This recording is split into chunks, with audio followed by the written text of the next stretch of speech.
اوكي، سلام مرحبا كلكم قعد حنمصاكم لومون كم تلمود سمنا وسمينارنا ابزن جمر مالتي قعد حنمصاكم كلكم ابزوم زلهم سنا يكون ولا نفهم بفيسبوك تكتتلونا.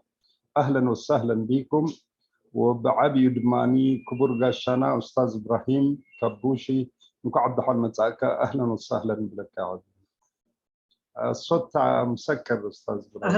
اهلا وسهلا الله يبارك فيك. اهلا بك يا هلا. تفضل دكتور بشير. اهلا مرحبا، اهلا وسهلا جميع الحضور. استاذ كبوشي مرحبا، الحمد لله على السلامه، وتفضل ان شاء الله المايك معك. استنى اوكي. لومي خمتلمو طبعا تي لوم حزنا غريبنا دلنا استي قداي ترى.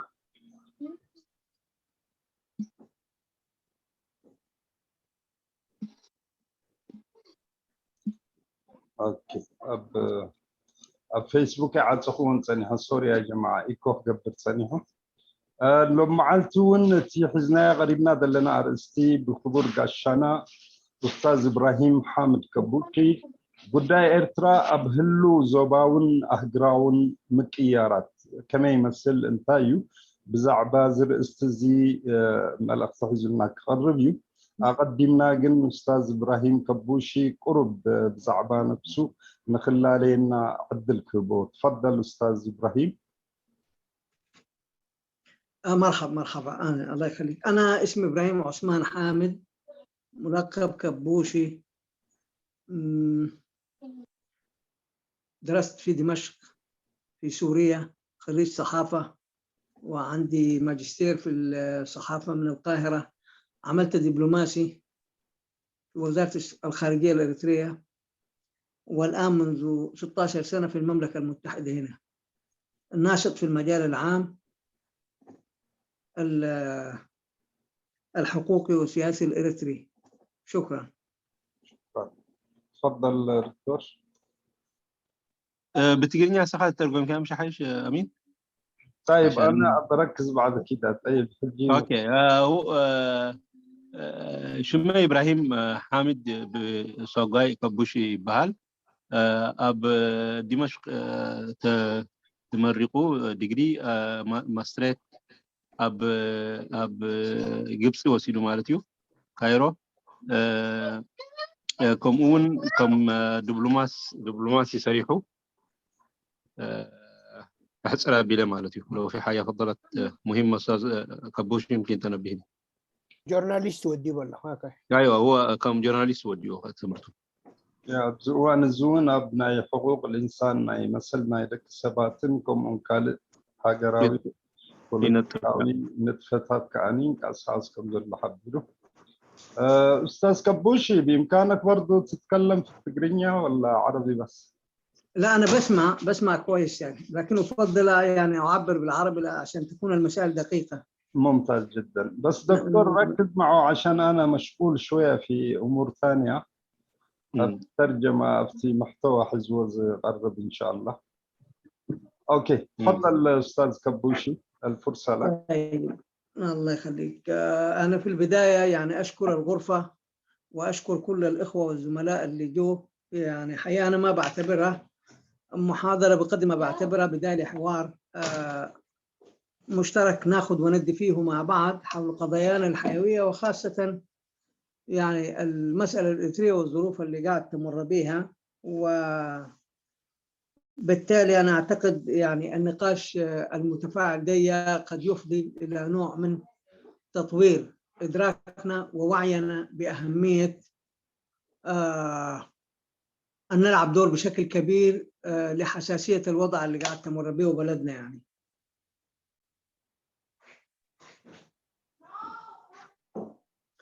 إذا ما في الترجمة بشكل جزئي أنا ممكن أبدأ أواصل يعني. لا كده يعني حتى يكون سهل دكتور.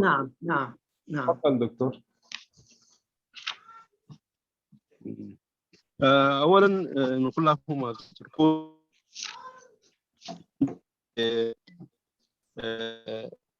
لهم مع يعني ما حيكون أنا ترجمتي صعبة، فعشان كده يقارك التكال يعني قرارة صار له دمتك تبشر ناي مسمار شجر لاني يمكن سمع له ايه حد سمع الله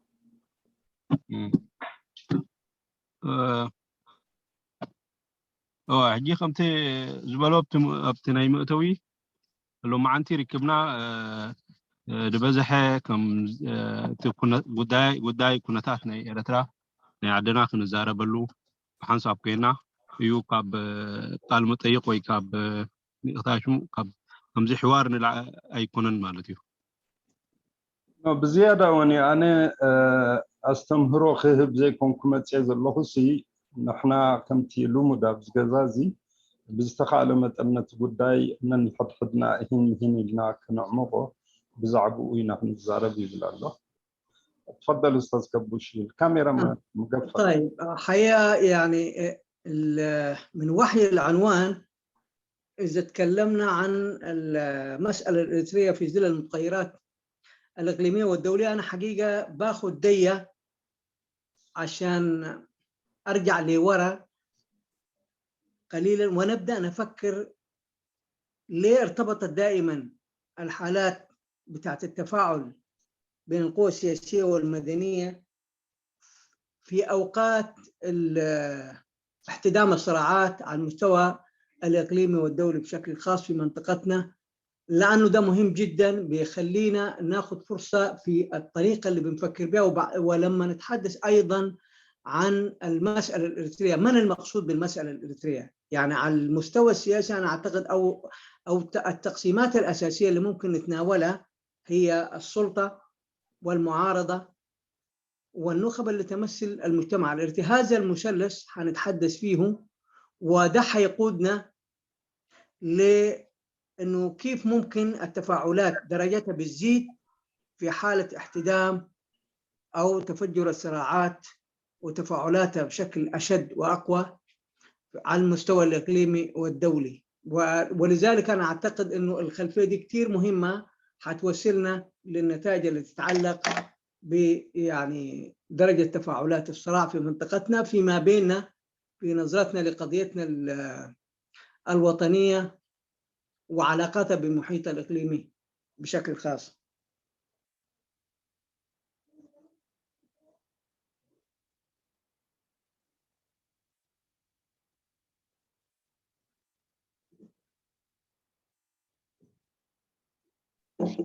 معلش تعذر الدكتور بشير عنده إشكالية في النت وحيستمر معنا. طبعا أبزي أقدم باللي زغربو كبور قشانا إبراهيم كبوشي تي قداينا إرترا خنبلن كلنا ملسي لنا بحريتون بخمين نتموتو انتايتي نعوز تأساس نقرات دلو نعو متمات كدلينا إيو إرترا خنبلن كلنا على ابنتي سلطانة بحاجر دلو تي تقاومو شنكون بحالي وقن ريو بتخال الشنخ كمان تي كبابن تي تلواتات كاب وطائي كهلو زخيل نزول أب قمت زأتو خونا له سلازي قداي إرترا إلنا نتاتنا إرترا خنزارة كلنا أبزي كله زي تمركزك خونا له يبل. تفضل الأستاذ كبوشي. أنا أتصور يعني الناس الآن الشيء على المستوى السطح الطافح بشكل كبير هو الموقف من التعاطي بأي شكل من الأشكال مع الجبهة الشعبية لتحرير تيغراي من قبل المعارضة الإريترية من جهة، وأيضا الوقوف بحذر أو الرفض أي أشكال من أشكال التعاطي مع تيغراي. دي يمكن الحاجة اللي موجودة على السطح، وأنا بعتقد دي نتيجة حنتكلم عنها بشكل تفصيلي، لكن مستندين على الأرضية اللي أدت لهكذا نوع من احتدام المواقف والتباينات في الشأن اللي يتعلق بموقفنا بأطراف الصراع المتعددة في إثيوبيا كدولة، وأيضا كأطراف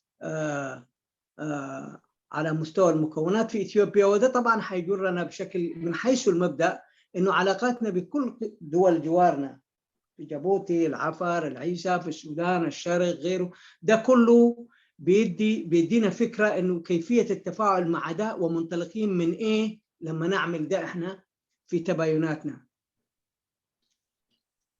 هو بزيادة نحن نتي قداينا أتوكلنا خنتم كلنا بفلا يبزوان زي قداينا إرترا مستي ناي تجراي تأساس روحي من روحبو جن سلمنتاي تأساس رنتاي خي نتي قداينا إرترا بفلا يبزوان زي ناي إرتراويان مرقص تفلالي اللي زلو كونتات انت أخن ريوخينا نتجراي زدقفن نتجراي دنتسجن ويكالئ كونتات كله نعزوبو زلنا نزي قبو جيركا متصنعون ويكا أن بزعبو ومزراب كدلينا بحفل شو كمان افتخبا بنازل لو هاجراتسي مس جيبوتي يكون مس الصومال ولا من السودان مس كلها تنكلو الناس قبو أو رخكبات يكون ويكا انت عينت رخكب يكهلو زقبا زبل نزول بقبو جيرنا كنريون كنستبهلو لوني قبا.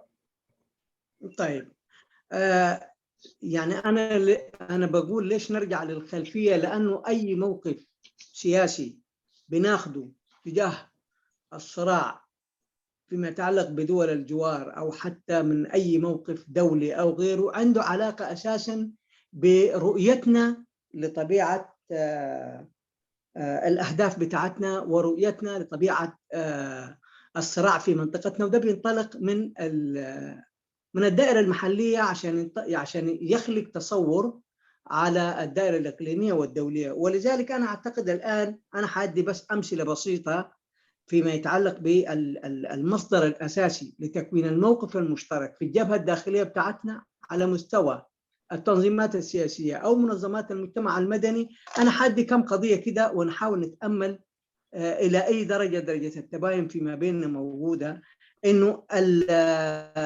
النظرة للموقف من النظام والتعدد الفهم له، يعني المنظور اللي يراه من القوى السياسية أنه ده نظام ديكتاتوري، هناك من يراه نظام طائفي، هناك من يراه نظام أقلية يعني قومية أو شوفينية.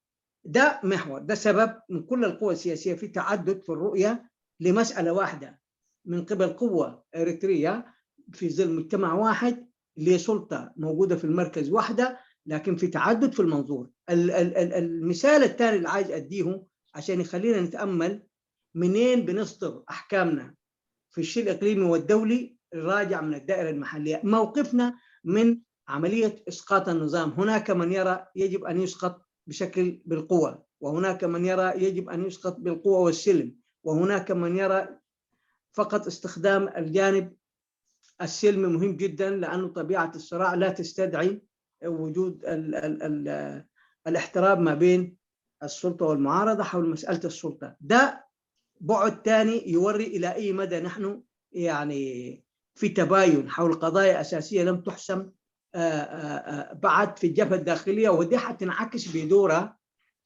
في رؤيتنا للأشياء. وأنا حتكلم كيف ممكن تؤثر بشكل كبير على مستوى رؤيتنا للفضاء الإقليمي بصراعات متعددة، ونموذجه الآن في لقائنا اليوم تجراي. يعني ولك أن إحنا تمليسنا خنديون خنستوعل لهم زلنا نجارات لهم تلاقينه نبعلو تي تقاوموا دم بالزبحات اسكي بزعباتي مرقت وي الرأي أنا يتقاوم الرأي قبل علتي أب إرتراب اللسرعات حدين حبر الرأي اللودون تلعلنا حبراوي حد عينة الرأي زي كونه الرأيات تكفلا لنريو قاليو بديكتاتوريا وسرعات قلت سخلو تقاليو دماني بناي وسونات بجلة زي محاضر عينة غيريو كالؤون ناتو أجباب جيروح قلت شيء نبعلو نتي أب حجرنا ذلو سرعات نمجلات صفمان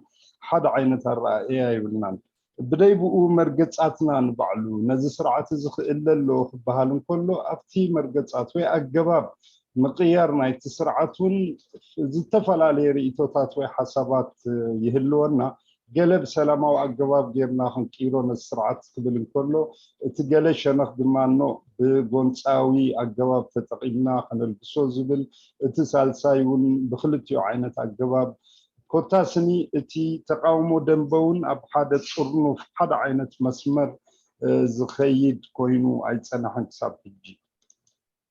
طيب دكتور لو سمحت إذا رجع دكتور 5 دقائق كان قد دكتور بشير إذا تسمعني. ايوه نعم تفضل. نعم هسه طيب تابع معه الفيلم. تفضل أستاذ كبش.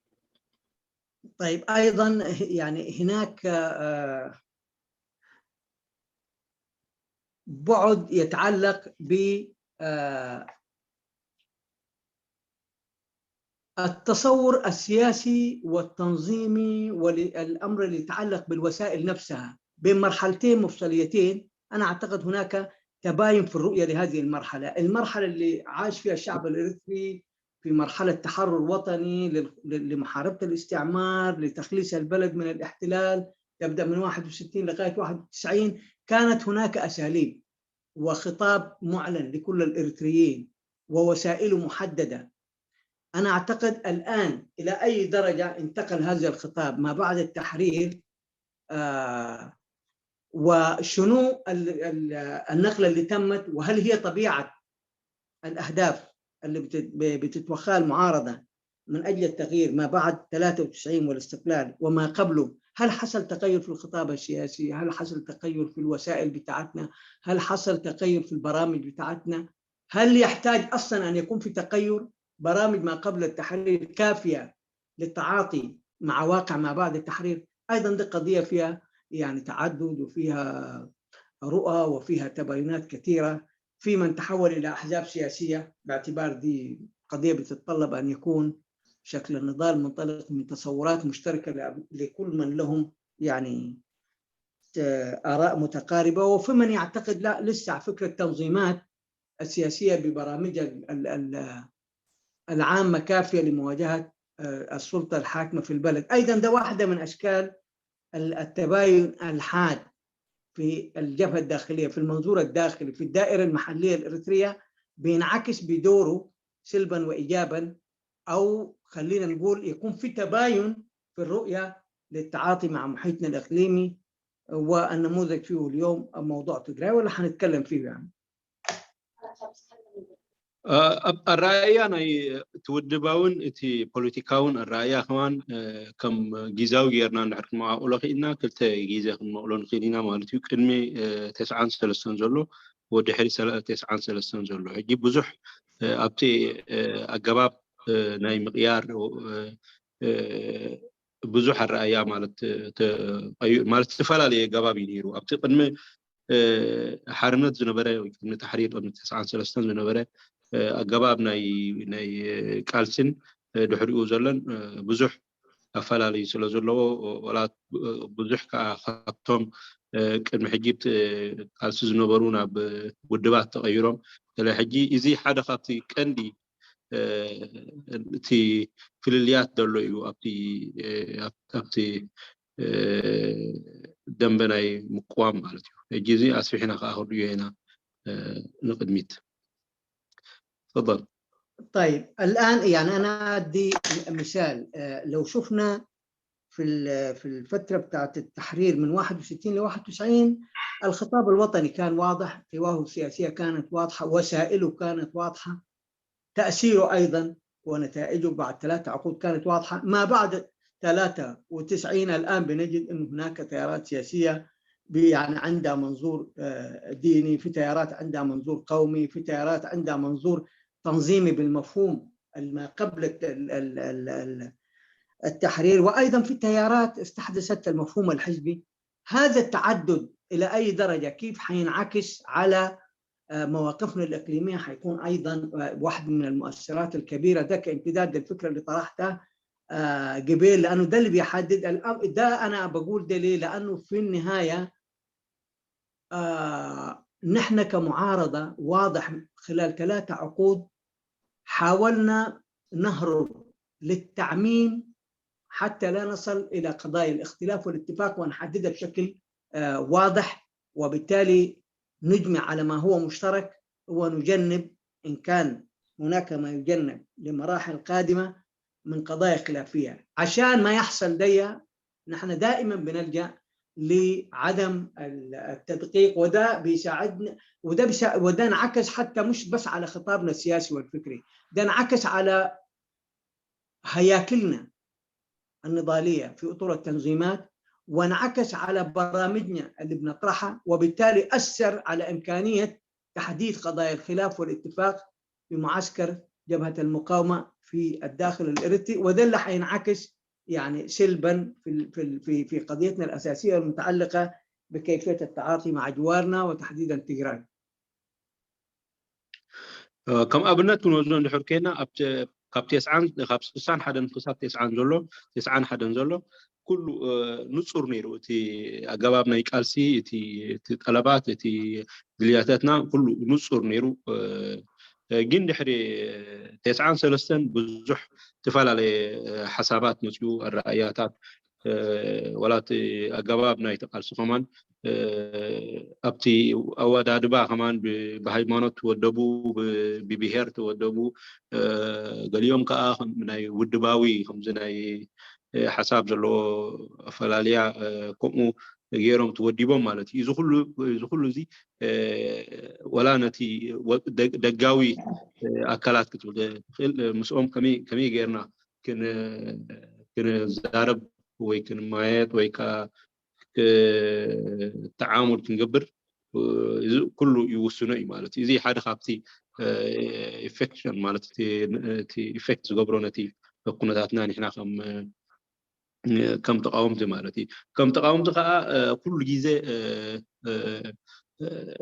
مالتي نصر زخونه نغرات بزح جيزه حلف نبلينا مالت نخن الرادة إلنا بزح قدست قدايات زخونه نجيزه نقد فوق عن دحري سرعات مسألة نيوزبل التحسابات حزنا حساب حزنا بزح نصور زي كونه أجاباب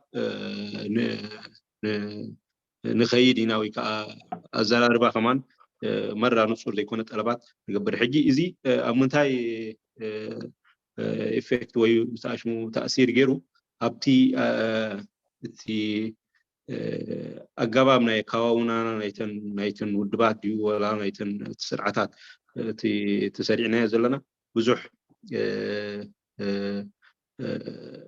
مالت تأثير غيره مالتي حقي إذا كمان حدا خابتي كانوا صلوا زخيل كمي غيرنا نتي مالت بعداوي زخانة international زخانة قدايات كمي غيرنا نريو إذا كمان أو هنصيروا إفكت غيرنا مالتي. ولذلك أنا بتصور اللحظات اللي حصل فيها تفاعل إذا ما قسنا درجته ارتفع إلى مستوى عالي بالنسبة للمعارضة خلال ال3 عقود، بيرجع يمكن لمرحلتين أساسيتين. المرحلة الأولى 2011 اللي هي مرحلة اجتماعات أواسة للمجلس الوطني، والآن خلال هذه الأيام مع احتدام الصراع الإثيوبي وبالتالي تدخل إريتريا في الصراع دي، وبالتالي الآن مخاطر الحرب بيننا وبين تيغراي في المنطقة. دي اللحظتين اللي بدأ التفاعلات السياسية بين قوى المعارضة الإريترية بترتفع درجة حرارتها وبترتفع درجة تفاعلاتها لاعتبارات متعلقة بهذا التعدد الداخلي وعدم الوصول إلى تصور مشترك،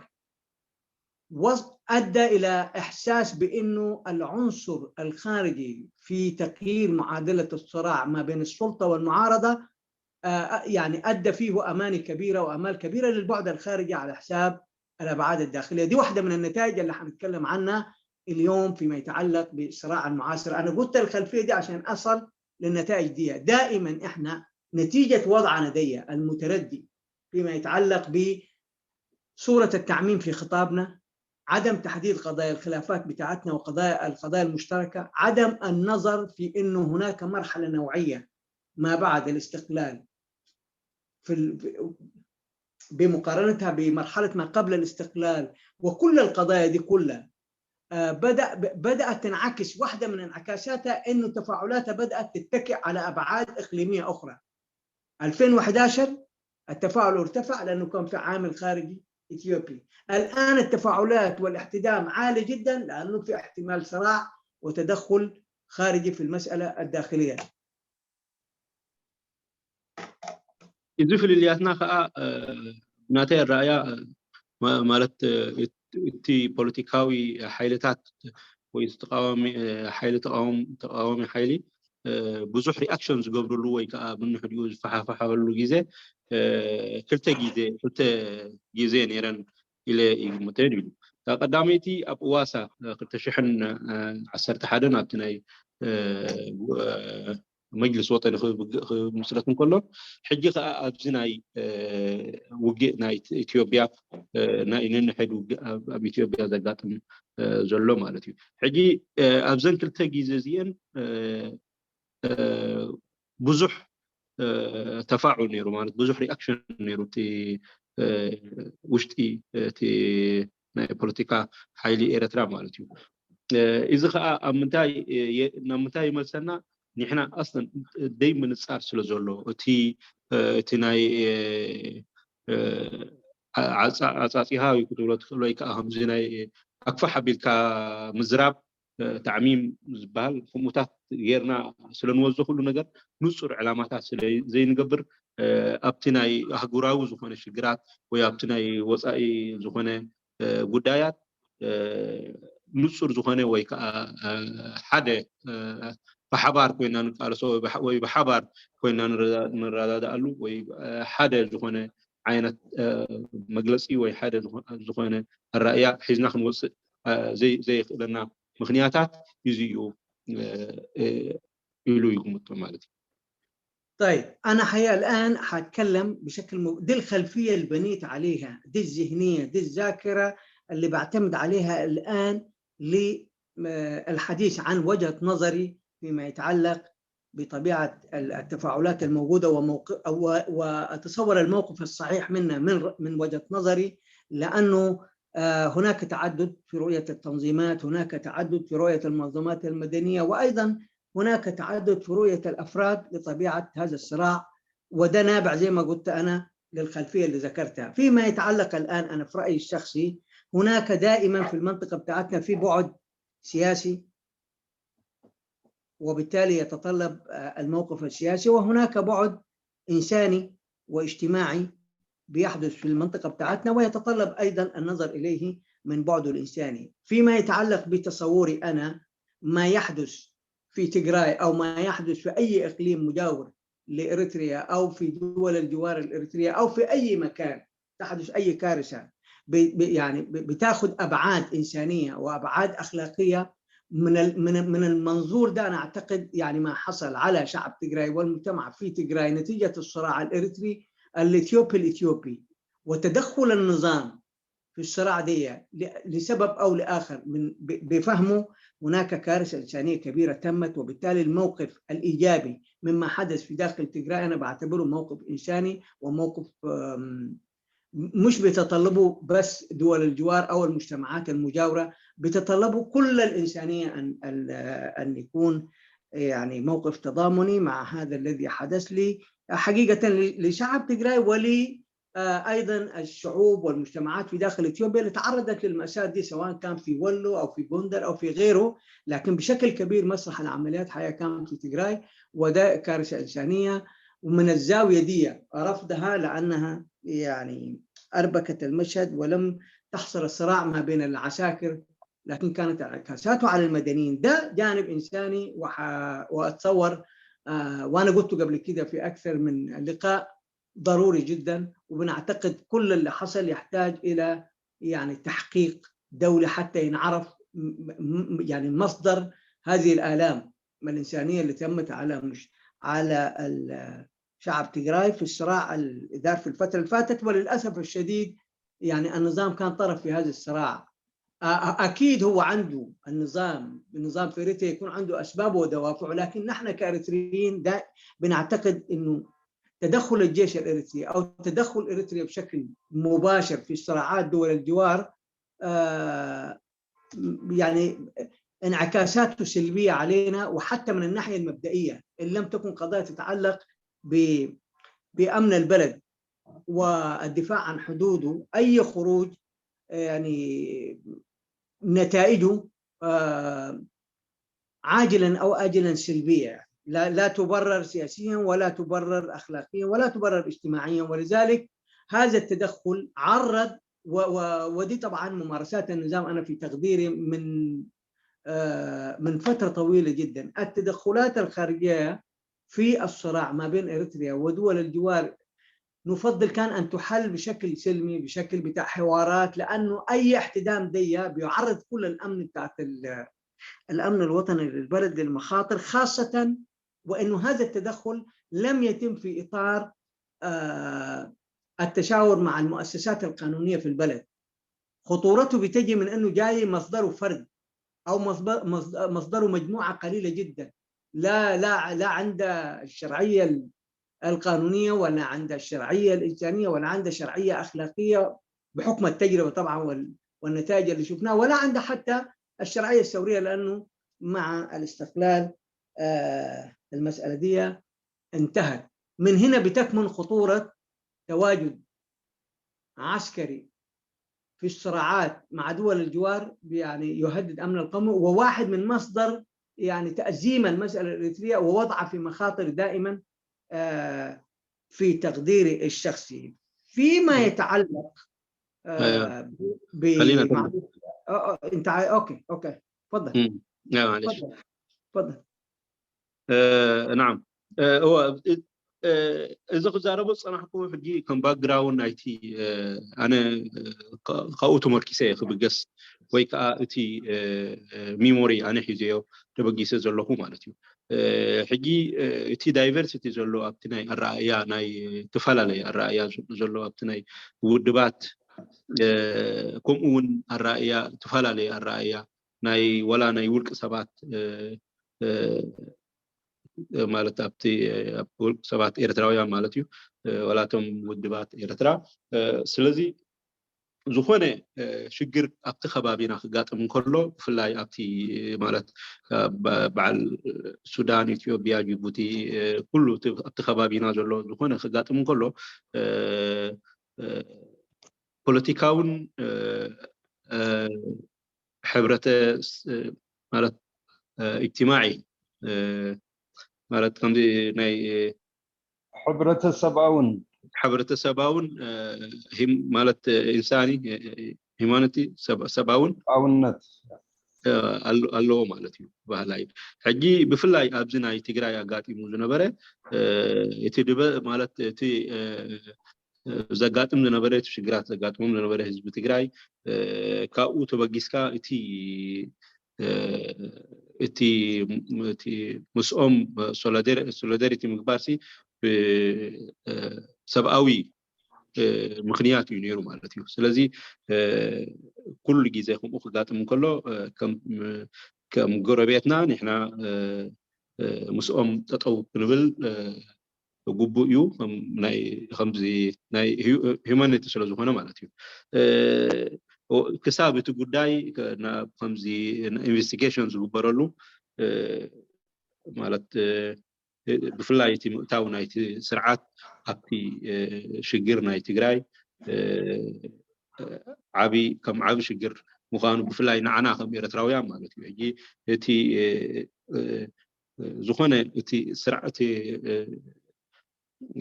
وتهدرنا إرتراوي كسرعات إرترا أو خاتون كله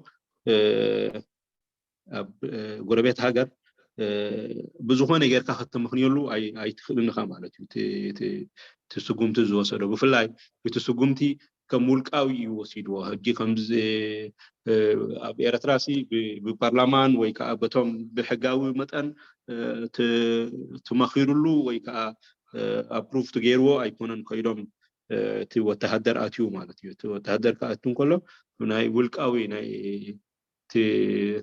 ناي سياس ማለት ናይ ሓደ ውልቃዊ ሰብ ናቱ ኢንተረስት ከተግብር እዩ ኣትዩ ስለዚ ዝኾነ ሸርዕያ ወይ ከዓ ዝኾነ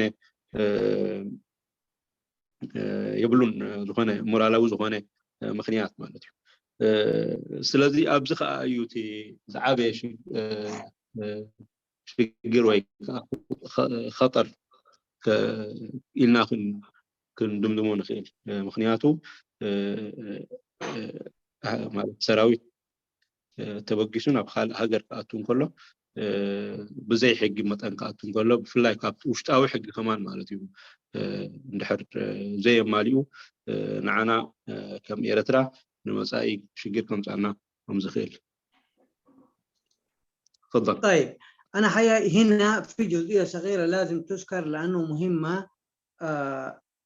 دخول الجيش الإريتري في المنطقة اللي حددتها الاتفاقيات الدولية وتحديدا بادمي يعني وطنيا وإريتريا الإريتريين يقدروا يتفهموه لأنه النظام من حقه يحدد زمان ومكان استرداد الأراضي الإريترية لكن التوقل والوصول إلى مقلة وإلى العمق والدخول في الصراع بشكل مباشر مع أطراف المعادلة الإثيوبية هو ذا المرفوض حتى لا يفهم غلط بين استرداد يعني أراضي إريتريا وبين أن يصبح جزء من حركة الصراع الإثيوبي ده الخطر على المسألة الوطنية الإريترية بشكل عام يعني دي ملاحظة صغيرة. الآن فيما يتعلق ب ايوه قبل لا نترجمه قبل ما عشان بعدين ما تتنسي كمان ايوه حدا خابتي كان نغارات كذكر زلو مالت تي سراويتني إريترا اب قال هاجر كاتو اي مالت اي نفقدوني او اي نقبلوني انا نخنبن كلنا ابتي جين مريتنا زوخانه ب كم بعد مز مثلا مالتي مريتنا زوخانه ب international فلوت زخنا ناتنا مخان كسابنا ونخاتو نخملس ويكابوتو ابتي نا international border تطو قبل ازي ردو نغاري جين كاو سغيرو نابكال عدي خاتون كله ازي يتشجر إنا نقصلو مالتي تفضل.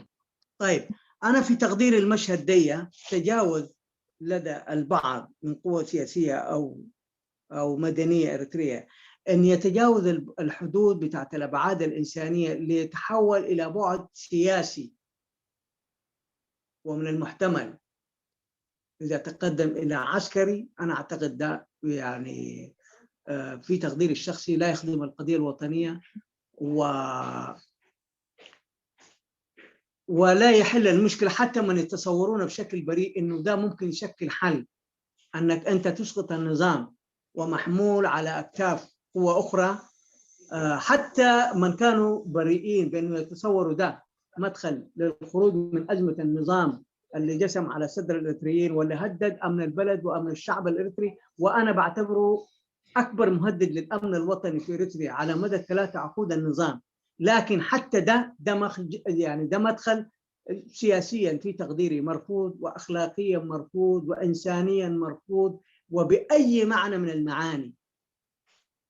المعادلة الداخلية إذا دخل فيها بعد إقليمي أو دولي ده تعبير جلي عن ضعف القوى بتاعت قوى التغيير أو القوى المحجوبة عن السلطة في الداخل وأنها عايزة تأتي على أكتاف أطراف أخرى ولذلك أنا قلت قبل في المدخل بتاعتي التفاعلات بترتفع في الفترة اللي يكون فيها استعدادات إقليمية للتدخل في المسألة الإريترية وخاصة من الزاوية العسكرية ولذلك بتلقى أيام أواسة كان في هناك تصورات واضحة في تقديري ودي قراءتي قد أكون مخطئ إنه المعارضة بالاستناد على الثقل الإثيوبي من الممكن أن تحدث تحول باتجاه تغيير النظام. الآن أيضا إذا كان في أصوات أنه ممكن بمساندة أي طرف والآن المطروح على الموضوع بتاعت التساؤل تقرأ يعني أنا أعتقد أي يعني تعاون عسكري في اللحظة دي حيكون مضر وطنيا ومضر إنسانيا وأنا أعتقد سقوط سياسي كبير هو مش لأنه النظام لا يستحق يعني الإريتري أنا أعتقد أنا ما بتكلم في النظام لأنه أي كلام عن سوء النظام وعن لا قانونية ولا أخلاقية النظام ومدى الخطر اللي سببه للإريتريين على مدى 3 عقود ما حضيف شيء لخيال أي واحد قاعد في الجلسة دي مع الإقرار التام. لكن من الناحية المبدئية الدخول في تحالفات أجنبية وخاصة في ظل ضعف القوة الإريترية من الناحية السياسية والعسكرية في هذه اللحظة، أنا بعتبره خطر كبير، وواحدة من يعني مش خطأ، أنا بتصوره خطيئة كبيرة يعني. ولذلك علينا أن ننتبه، ودي واحدة من يعني مجرد التفكير في ده النتيجة بتاعت الخلفية اللي أنا ذكرتها جاية من وين؟ الضعف الموجود في الخلفية بتاعتنا وصلنا لأنه البعض مننا إذا يفكر بشكل جدي بالاتجاه ده إلى أي مدى يعني خطورة هذا الأمر. تفضل. أولا مسموعنا مش؟ تفضل. أيوة نعم. أتي ناي بعداوي تانكي تسقيلكا مسيخا هاجر نخطأتو بخالق أهجراوي يكون وي جرابيت يكون وي زخون بعداوي هاجر أبتي سلطان نخم سلطة وينخاليل كا محساب زي قبول كم زي كونه وزوم على تيو حجي كابتي ناتي كبتي ناتي الرأي إتي موفمنت ويكاتب انقصاص بزح ناي وإتي رياكشن نايتهم نايتي دنبت قومي ويكاتي كونتاتنا إيرترا بزح انقصاص زرخ بلو قدايات أبتي تسفاتاتنا يدق إيد متتاوكو هلو انكولو تسب مالت شعوب انقصاص يجمر مالت يجي خمزنا أبواسا تسفاتاتنا يجي خم تقرأي جينا عند حر أبنت كنوزون حربينا بتقرأي جينا سونك حجزنا خطونا خناتو كمتاتي كان ده حسب كلنا يزي زخونة أي قبول أيقونة بزخونة مخنيات مالتي سلزي زخونة وتهدراوي زخونة وعل وير مسمع ومتحققات مسبعداوي هاجر قبول أيقونة أنا بخبلو الزلي تتزعب شجرنا إيرترا أبز سلست دي كيس مالتي 3 عامات زحلفة سرعات ناي سياسيو وسرعات نايتي ناي هيقدفيو سلزي أنا حجي بزعبات جبنات ويكات سرعات وي كن منتاي حماء مخانو قليلة حجي اللي حتى زاربة زخونة نتنا تكون ميجينيشن أبنت زخونة زوف سخونة قر سلزي بالله كابتي كبلو كابتي زبلون العالي سلو زخونة تجبنات زجبرو حجي أو بزح خزارب أيدلين يجين دم ديمة وحفشاوي زخونة بعداوي حيلي غير كانت سرعات ناخذ كبيرة موبال يزي قبول كم زي كونه يجلس مالتي. أمين انتبه معي لحظة واسكيس. أمين موجود؟ ايوه حبيبي. أيوه انتبه معه شوية. قاعد. تمام. تفضل أستاذ كبوش. طيب أنا في تقديري يعني خلاصة هذا التصور اللي فيه الآن للأسف الشديد يعني تباين سياسي في نظرتنا لطبيعة التحالفات وأشكال التعاون ودرجات التعاون، من التعاطف إلى التعاون السياسي إلى التعاون العسكري غيره، كل التعدد ده والتباين فيه والتفاوت فيه، وأيضا في نظرتنا في كيفية إسقاط هذا النظام ونظرتنا في كيفية تصورنا لقضايا المستقبل. أنا أعتقد ده واحد من أهم أسباب ده قضيتين أساسيتين. أولا الانطلاق دائما من قضايا عامة، كل التنظيمات السياسية والمجتمع المدني من خلفها على مدى 30 سنة الفاتت دائما هروبا من التفاصيل في برامجهم اللي تحدد هذه التفاصيل. كان من الممكن أن تميز بين حزب الشعب، بين جبهة التحرير، بين الإنقاذ، بين كذا إلى آخره. حتى التيارات اللي كانت بين قوسين يعني عندها تصورات على الأقل كخلفية تنطلق منها إسلامية، الآن رجعت للدائرة بتاعت التعميم، إنه التنظيم الوطني يعني تحت تسميات عامة وتحت برامج عامة ده أنا بعتقد هو يعني ليس مفيدا للعملية السياسية. كلما كنت أنت محدد وسائلك وأهدافك ونقاط التقاطع مع الآخر، ده اللي بيخلق إنه يعني القاسم المشترك اللي ممكن يشكل حد أدنى بشكل واضح. لكن كل الناس إذا كان طرح الأوراق المطروحة دي بشكلها التعميمي، وكل الناس إذا كان ما طورت من الأداء بتاعتها في هياكلها وفي خطابها السياسي والفكري، أنا أعتقد دائما حنكون أسيرين هذا التشتت ومش عارفين بشكل دقيق أسباب غياب خلق تحالف قوي. لأننا زي بحس إنه زي في تآمر جماعي، كلنا متفقين على أن نتآمر على التناول الجدي لقضايانا من خلال الإفصاح عن تصوراتنا الحقيقية، وده للأسف الشديد بينعكس على الشارع تحت، على المواطنين، على الناس اللي يعانوا بشكل يومي من الإريتريين في داخل إريتريا وخارج إريتريا بيدي رسائل خطرة قد تؤثر على مستقبل كل الفكرة الوطنية. وأيضا ده برضو فيه بعد بتاع أنه كل الأوزار يتحمل النظام باعتباره هو في موقع سلطة ومعه كل الإمكانات ومعه الأرض ومعه الشعب في الداخل على الأقل، وبالتالي طبعا لا شك أنه هو يتحمل مسؤولية كبيرة جدا، مسؤولية يعني قولا واحدا بالدرجة الأولى.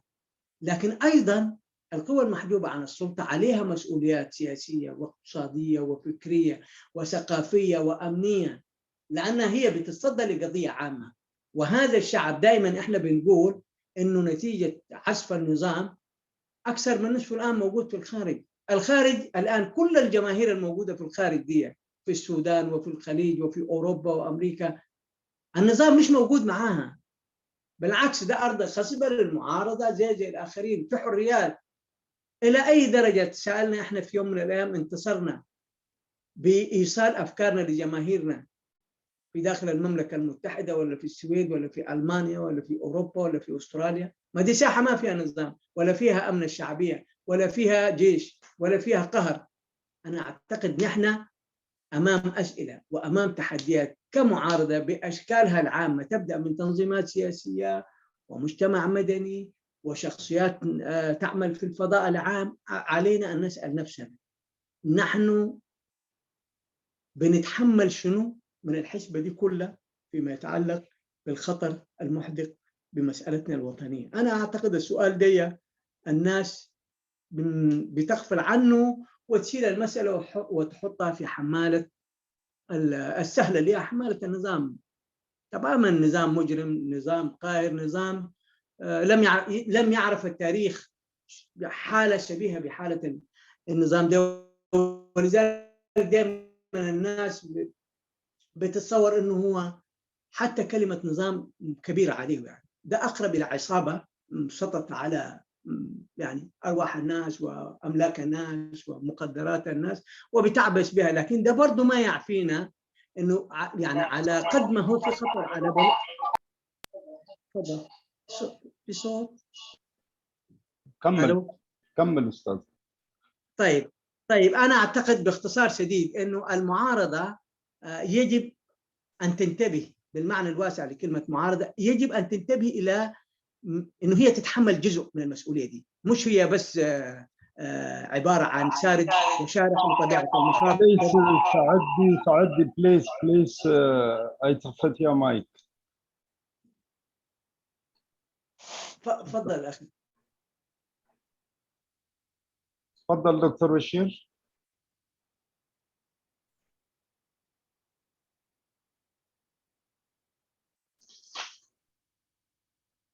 دكتور بشير يلا هن. ايوه امين. لا انا كنت بعيد. خش. انا بس مسكت بعض النقاط بس يعني مش كل الكلام.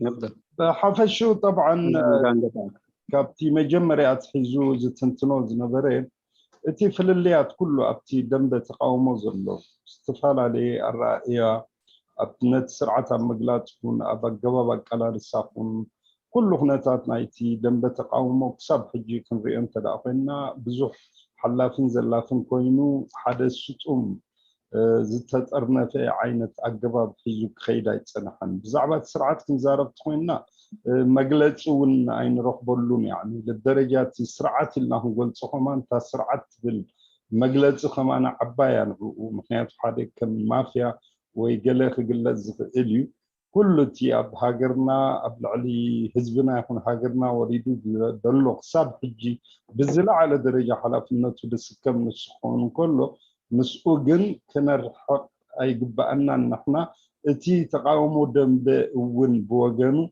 حساب كندي بفلا حجي أبو أنت داخل خوينا أفتي هجدف كوكوات أتصرو زيك بفلا فرق حبرة سبنا بزوان زي أبدا جزر كبلو أب أمريكا يكون أب إنجليز ولا أب خالق بوتا ملو عالم يعني تي تقاوموا دنبك ساب كندي ناب حزبك قرب كيلو ساب كندي علاماتاتو يكون ويكات دكايدو دلو قالسي ناتو مبقسن تي كعوتو زلنتاي مخانو نخرد أمن نخصعبو زغبرو تعري ويكا زبصحو عوتات اللودم تدعيلنا أبزون أزيو دخيمو تصنيحو إزي دخمتات الزون نبعلو أبتي أبهاجرنا هزبنان وريدون ولو ويكونتاتنا هاجرنا أبزي درجة زوري الله نقول نكلنا تي حلافنتون بمتقنو زسكم مخانو تي تقاومو دنبه كنسم رولي جبا إذا نسيت شيء ممكن ننبه نستاذ كبوش.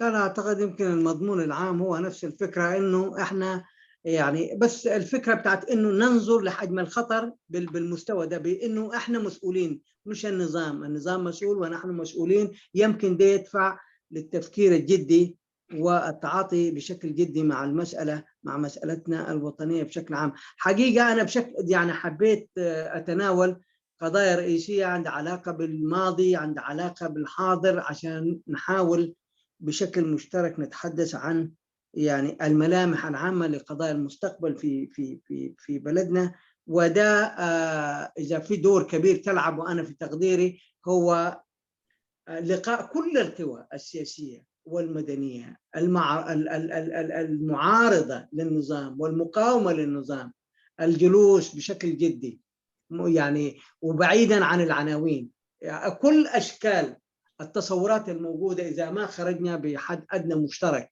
وإذا ما تحملنا مسؤولية الدفاع عن شعبنا في الداخل والخارج بشكل يليق بتضحيات هذا الشعب بهذا القدر أو بذاك احنا حنكون للأسف الشديد بدل ما نكون جزء من الحل حنكون جزء من الأزمة. وشكرا أنا خلصت حكي.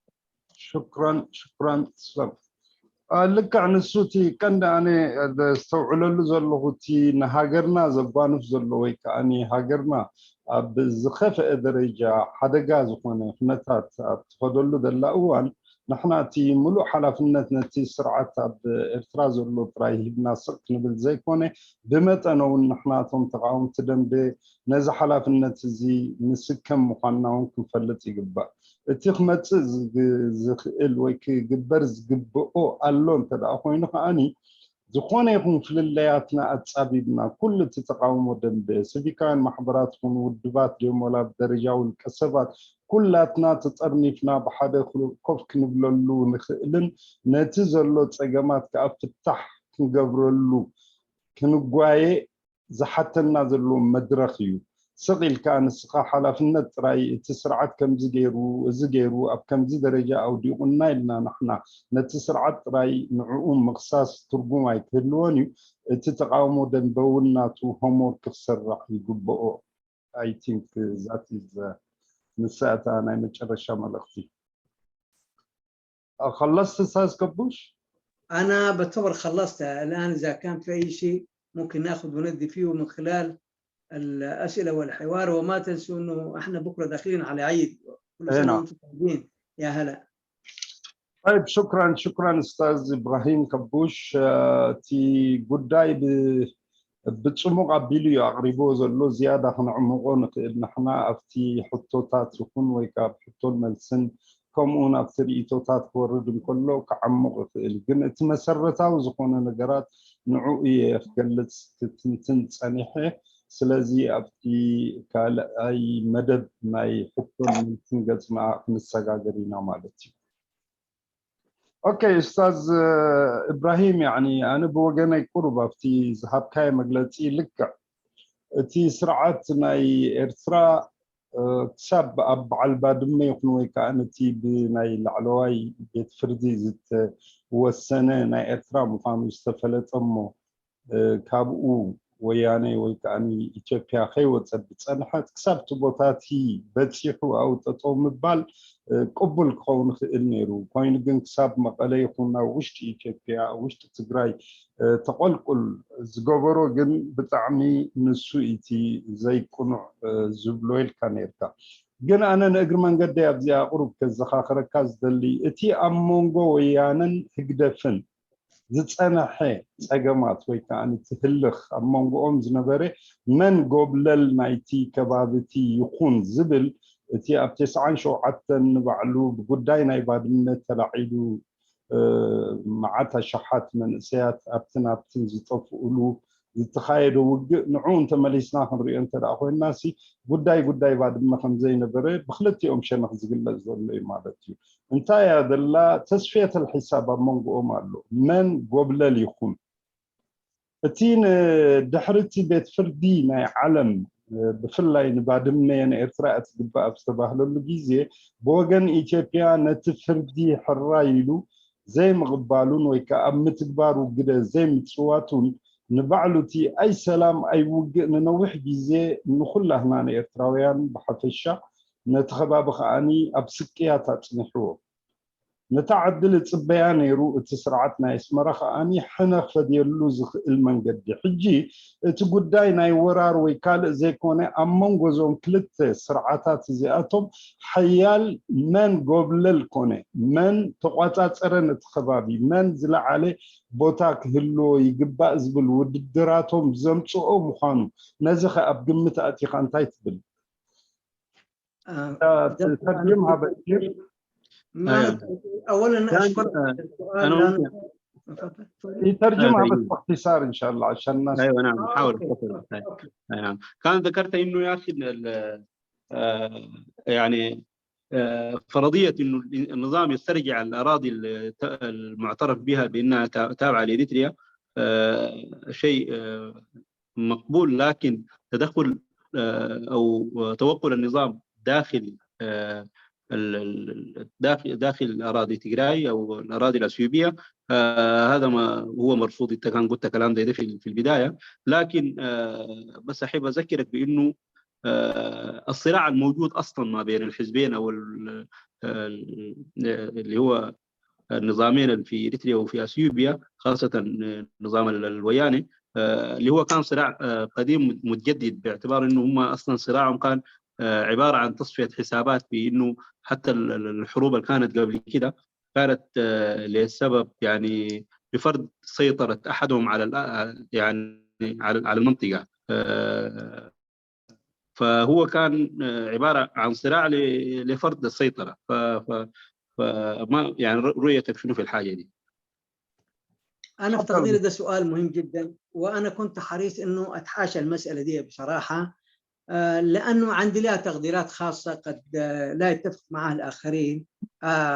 ممكن تفتح الكاميرا أستاذ كبوشي، كاميرا مقفلة يمكن ما انتبهت لها أو أيوة. أكيد.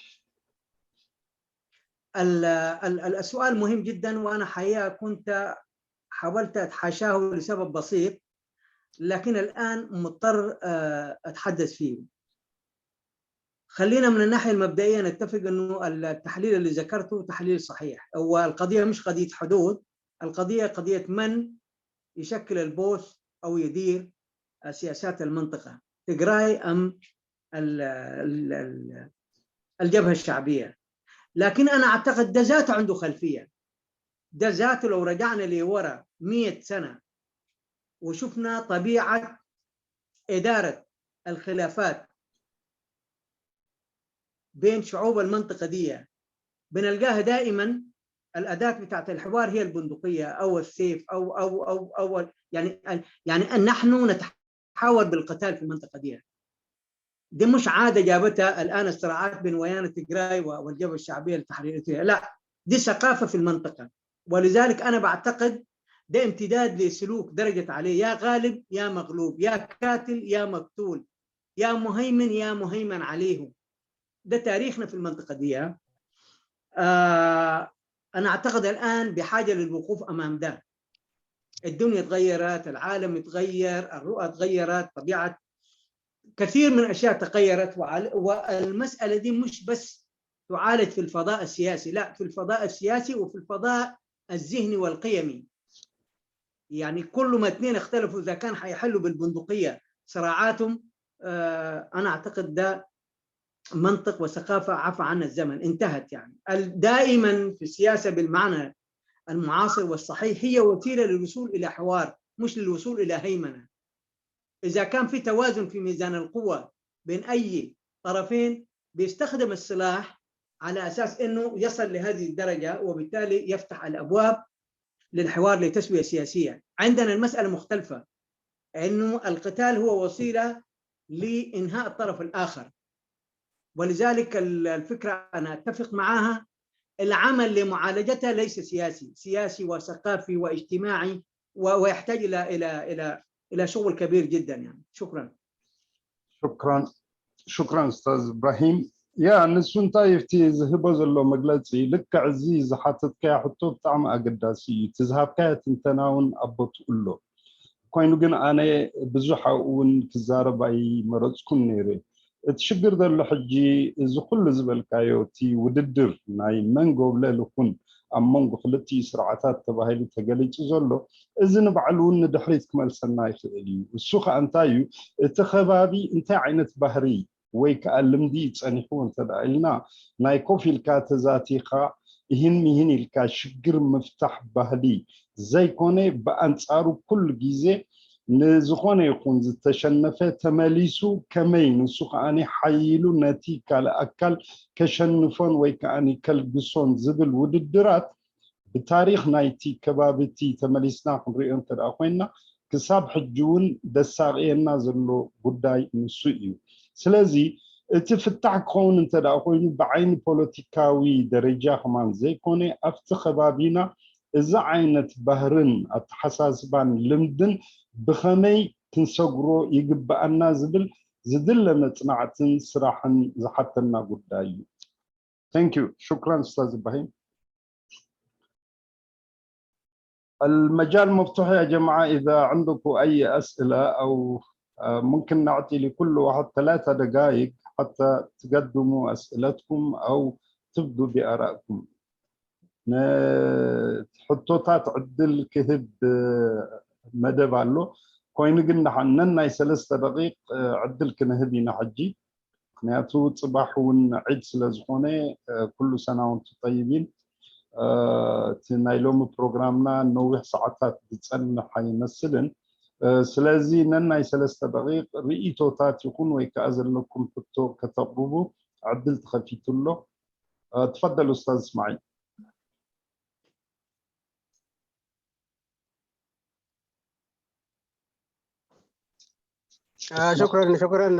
شكرا أمينو. حياك. طبعا جميل انت اختصرت لي اسمه يعني الاثنين، يعني وقت الأسئلة والمداخلة يعني في نفس الوقت. يعني أنا شوية أول شيء أشكر الأخ إبراهيم يعني طبعا هو تطرق يعني في أمور أساسية كثيرة جدا يعني وكويس يعني. فمن كل شيء طبعا من الزاويتين الإقليمية أو الخارجية بالنسبة لنا كإريتريين يعني، وحتى الداخلية يعني أمور مهمة جدا و يعني مورد بحث جدي يعني. النظرة في هذه الأمور جدية يعني. فطبعا المتغيرات كبيرة جدا يعني. أولا الحرب الأهلية أنا أعتبرها حرب أهلية في إثيوبيا، دي متغير كبير جدا. وطبعا في السودان كمان في تغيير، لكن كمان ظروف غير مستقرة وما معروفة يعني إلى أين حتنتهي. وفي كل مكان يعني حوالينا في المنطقة يعني في متغيرات. يعني هذه المتغيرات طبعا عندها خصوصياتها الداخلية وخصوصياتها الخارجية طبعا. يعني زي ما تفضلت طبعا الأمثلة اللي طرحها يعني مثلا في 2011 دور إثيوبيا والحركة التغييرية الإريترية في هواسا، وبعدين حصة كمان في حرب في الحرب الأهلية في داخل إثيوبيا ومركزة في تيغراي، وهكذا يعني كله عنده تأثيره يعني. لكن اللي يهمنا أنا حانتقل يعني في جزئية مهمة هو طرحها. يعني نحن كإريتريين يعني في تباين، يعني في تباين متعدد سياسي اجتماعي زي ما ذكروا يعني كثير يعني. هذه التباينات طبعا عندها أسبابها يعني، في أسباب يعني، لكن اللي غير موجود واللي يؤدي إلى سلبية هذا التباين هذا في يعني مثلا على مستوى المعارضة، هو التباين هذا أصبح سلبي يعني لأنه ما عنده إطار. يعني التعدد في تحت سقف معين دي إيجابي هو دائما يعني، وعنده حدوده، عنده دوره، كل واحد بحجمه يعني يشتغل بحجمه يعني، دوره بحجمه حيلعب يعني. فبقى القائم هو هذا السقف ما موجود. يعني هنا الحركة الإريترية التغييرية فشلت في إيجاد هذه السقف يعني في محاولات كانت موجودة يعني على مستوى ضيق، يعني مثلا التحالف، بعدين هواسة، وبعدين إيه، لكن ما كان جامع يعني، كانت الرؤية مختلفة عليه وما ما ما شكل الاسم هذا، ما شكل الاسم. فبقى الجزئية أنا اللي عاوز أتناول عليها وعاوز رأي إبراهيم في هذا الموضوع هذا. واضطر يعني نحن يعني كحركيين يعني إريتريين يعني نتجاوز الأمور الأساسية يعني الخلافية يعني من أجل الصورة العامة يعني، أو زي ما يقولوا bigger picture يعني، أو كمان بالتقرير يقولوا من أنت وبقوقوت أو تحلفها انشواء يعني هذا الأسلوب هذا اللي قاعد يسمع يعني الدغري. ما أنا قاعدين نتكلم في الصراع الحقيقي الموجود اللي قاعد الناس تختلف عليه، والناس خايفة عشان من مناقشته يعني من مناقشته، لأنه ممكن يدي لخلاف أعمق، ممكن يقول في ذهنيات كمان يعني هذا ما حيكون حل. فمثلا يعني مثلا في داخل الإريتريا يعني بعد المرحلة التحررية يعني الحرورية ما بعد 91 أو 93 عشان نكون استقلال إريتريا نقول 93 يعني بعد الريفرندم أو كان بعد الاستفتاء يعني. وراه بقى الناس ما قدرت تتكلم في شيء اللي قاعد اللي قاعد يخلق اختلافات يعني، أو كمان تعدد الآراء وحاجات كده يعني.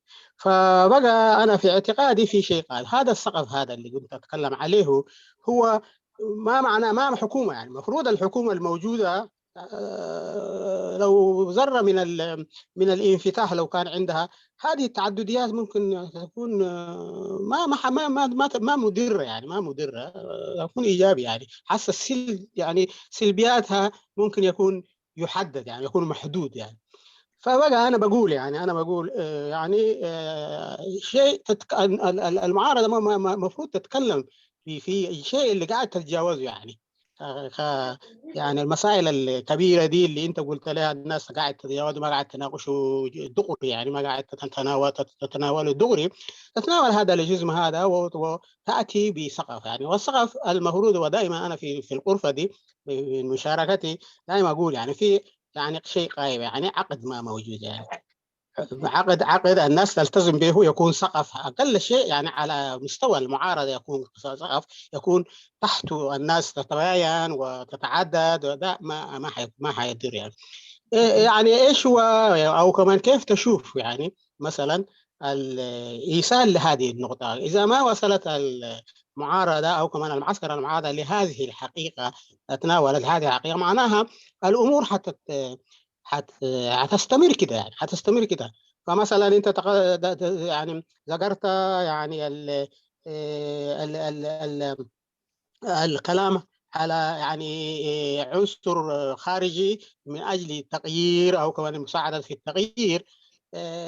يعني في بعض الجهات الإريترية أنا قاعد تشوف ممكن يعني والله النتيجة هي إساس إذا خليته يستني يعني حس نتيجته ودياع إريتريا، وإذا استمر بدون تغيير بدون بديل إيجابي كمان يعني النتيجة هي يعني ما حتتغير يعني. اسماعيل عشان كده يعني انا ارى دمدمتات يعني هذه الصغف هذه يعني البحث الى اتجاه هذه الصغف اللي قلته، يعني ايش رايك؟ يعني عاوز اعرض تعليق في هذه المادة وشكرا.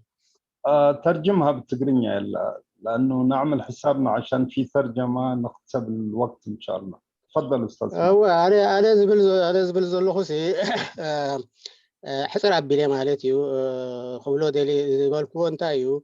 أنا أول شيء حونا إبراهيم يسي عبيت نجارات بزح نجارات تقيسو وقفحيو تي زبولو زي تقاقصو زي مثلا عمقيني جزفين يعني زي حتصير جزء بزح نجارات تنكيفو وزي طبعا زي مسجن نجاري يعني. هجباga ti guday abi ma abti zolo wishtin bidegeniu zolo khababina bumulu ab Ethiopia zakhay zolo ana khamzuriyo way ka buhat khamzuriyo yani waqahat hadi zakhay zolo yani abu khani tarana eritreawian wo zairu khan nay wayane guday way kana Tigray guday allo bazu khani binay Sudan allo gena abi حلكم مهانو زي ترى يعني مكيارات اللو نيرتراويان وكان إيرترا خميك تغسايو بدخون خوينو بعد تقاليلو متان كحصرو يعني بوشتاويني بدقاويني صفحي نيرترا خصلو زغيل نغرات بزح زربات غيرو تزريبو يزبلكو هاو حالي وهاني يعني حدا نقدر كهونا لني حدا سعري كولو ديلي زلقو أبيرترا خمتي استباهله بزحي ناي ريتو فيليات هالو تو ريتو ناي فيليات كاني تي على الأسون بتذهبوا بالسالكات ما بنسى ناي أواسا دحيرو وينين ناي تجراي قداي زمصو قداي زيستات كله ستقيسو طبعا تي فيليات كله سيكون انت تي نوري وكان نوري دنا خنولا ولا تي جيجا تي فيليات زي ما الله وكان فيليات من البات كهبتم ويني يخيل يمكن تخويني زلو بإيرترا ولا أنت سرعاتي قرب تلي هافنت تزنبرو حدا صلال مخوني رب العالي أوش حدا فلوس زخونة سرعات ويكاسرو زخونة ترناه زخيدي مثل لا ينايري توتات زي أونتاوي يعني شجرة ما هون حجي زي مثل أوي ألو تاوي زخون زلوتي ناي فيلي ناي ويكان ناي الرائعات فيلي أبي مشتري ترى يعني هو زب حلفي أبي تقاومه يعني حجي بقى تي حدا خبتي زبالو أنا توصل دليل زلهم نحن سي من تنشوا تحلف ما قوم أنت ما قوم تحلف أنشوا كايدين عن خيد يعني تي يجد خبال زلو نجارات عيني ولونينا شليل الناين خير نسيو خاني تي أبي سمع خبص حنا زي كيل زلو بهلا يعني نحن ده نسخه ينوج بقى تي سلال ويكاني إطار تي تباينات ويكاني فيليات ما حضروا له زغيل كابزي هالوي يعني خد فتش له خد له زين تحر زي تغيرو يعني تي معسكر تي لوتي دلاي مع دمبي كوميلي قصل مالتي يعني ولا ام نغير يكبريني مالتي موداتا يكولوني مالتي حجي بقى حجي بينات ريتو تي كل جزء ابزغزا انا زبلو انتايو يعني كله ترنه وكا صلال زخون ነገር كله يعني حدا كونتراكت كله زمن يلن ማለት ያቆና አዋሳ ተፈትኒ ይሆን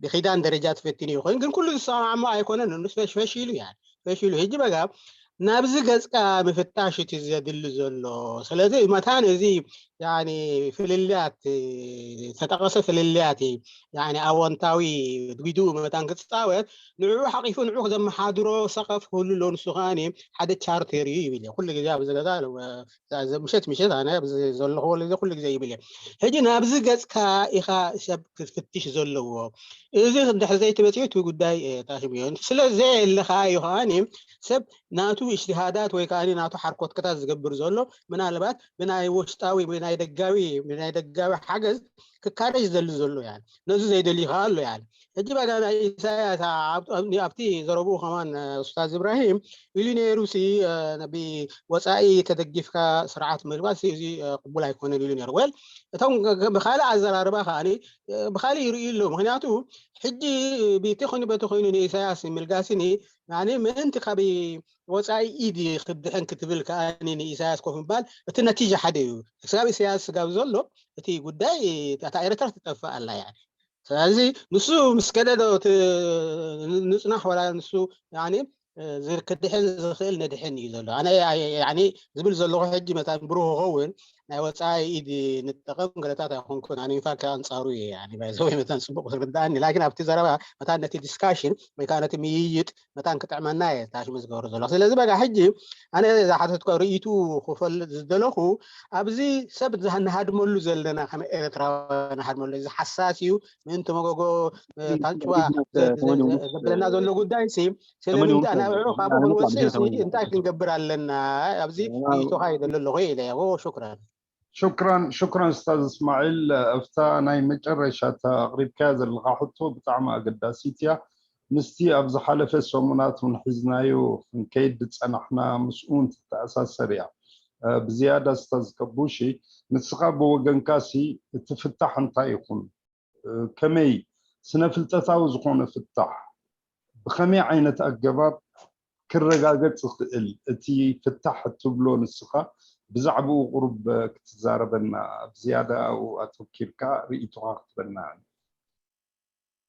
طيب يعني أنا بتصور ده سؤال مهم وأنا عايز أقول ببساطة عشان نجاوب على السؤال دي وعشان نعرف حجم وأهمية السؤال دي إنه الناس في أي بلد في أي مجتمع ما هي القضايا اللي بشكل طبيعي أو مفروض تختلف عليها وما هي القضايا اللي مفروض ما تختلف عليها.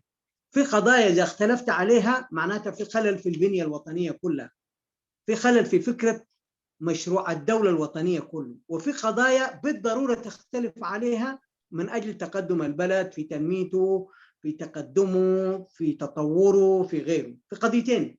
لذلك احنا دائما بنلقى القضايا اللي في عليها إجماع بتكون دائما زي ما تقول بتكون في المقدمات، المبادئ الأساسية بتكون في الدستور مقدمة، نحن شعب إريتريا بناء على اتفاقنا وقناعتنا الكذا ولأننا مش عارف إيه كذا دي كلها مسلمات في إجماع حولها. بعد كده بيجي الخلاف في إيه؟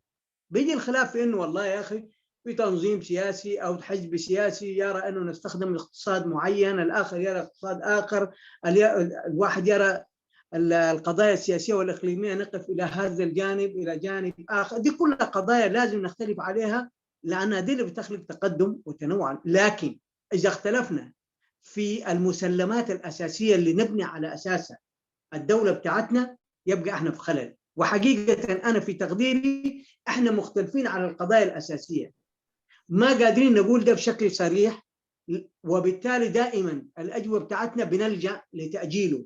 يقول لك ده خليه بكرة في البلد، لما تيجي الديمقراطية الشعب في إريتريا موجود في الداخل معاه ممكن يتعالج الأمر. دي كلها أشكال للهروب من قضايا أساسية.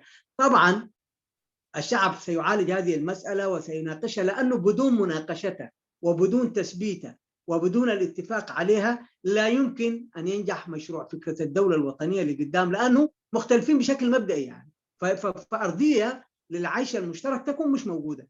لو اتفقنا في قضايا مبدئية وأساسية كأريتريين بشكل عام نلقى فيها روحنا كلنا، تشكل حد أدنى للمزاج بتاعتنا، تحقق أمانينا في قضايا المستقبل. الباقي كله حيكون تفصيل، وبالتالي حتكون للتعددية السياسية معنى للصراعات في كل الجوانب بتاع تطوير البلد حيكون عندها معنى، ما فيش مشكلة. لكن أنا أعتقد نحن هاربين. ولذلك احنا شوف، لما بدأت الناس تتلمس عشان تقترب من المسألة دي في أواسة، برضو حصلت خلافات وحصلت تباينات، عملت هزة، لأنه دي القضايا الجوهرية اللي مبنى عليها. طيب هل نحن كاريتريين يمكن نتجاوز ده ونقدر نتعايش مع بعض؟ في تقدير الشخصي صعب. المسألة دي دائما الأشياء ناخدها احنا بالمقارنة باللي حوالينا. ناخذ اقرب بلدين لنا، احنا ناخذ السودان، لانه ما اتفقوا في قضايا اساسيه ادى الى انفصال الجنوب.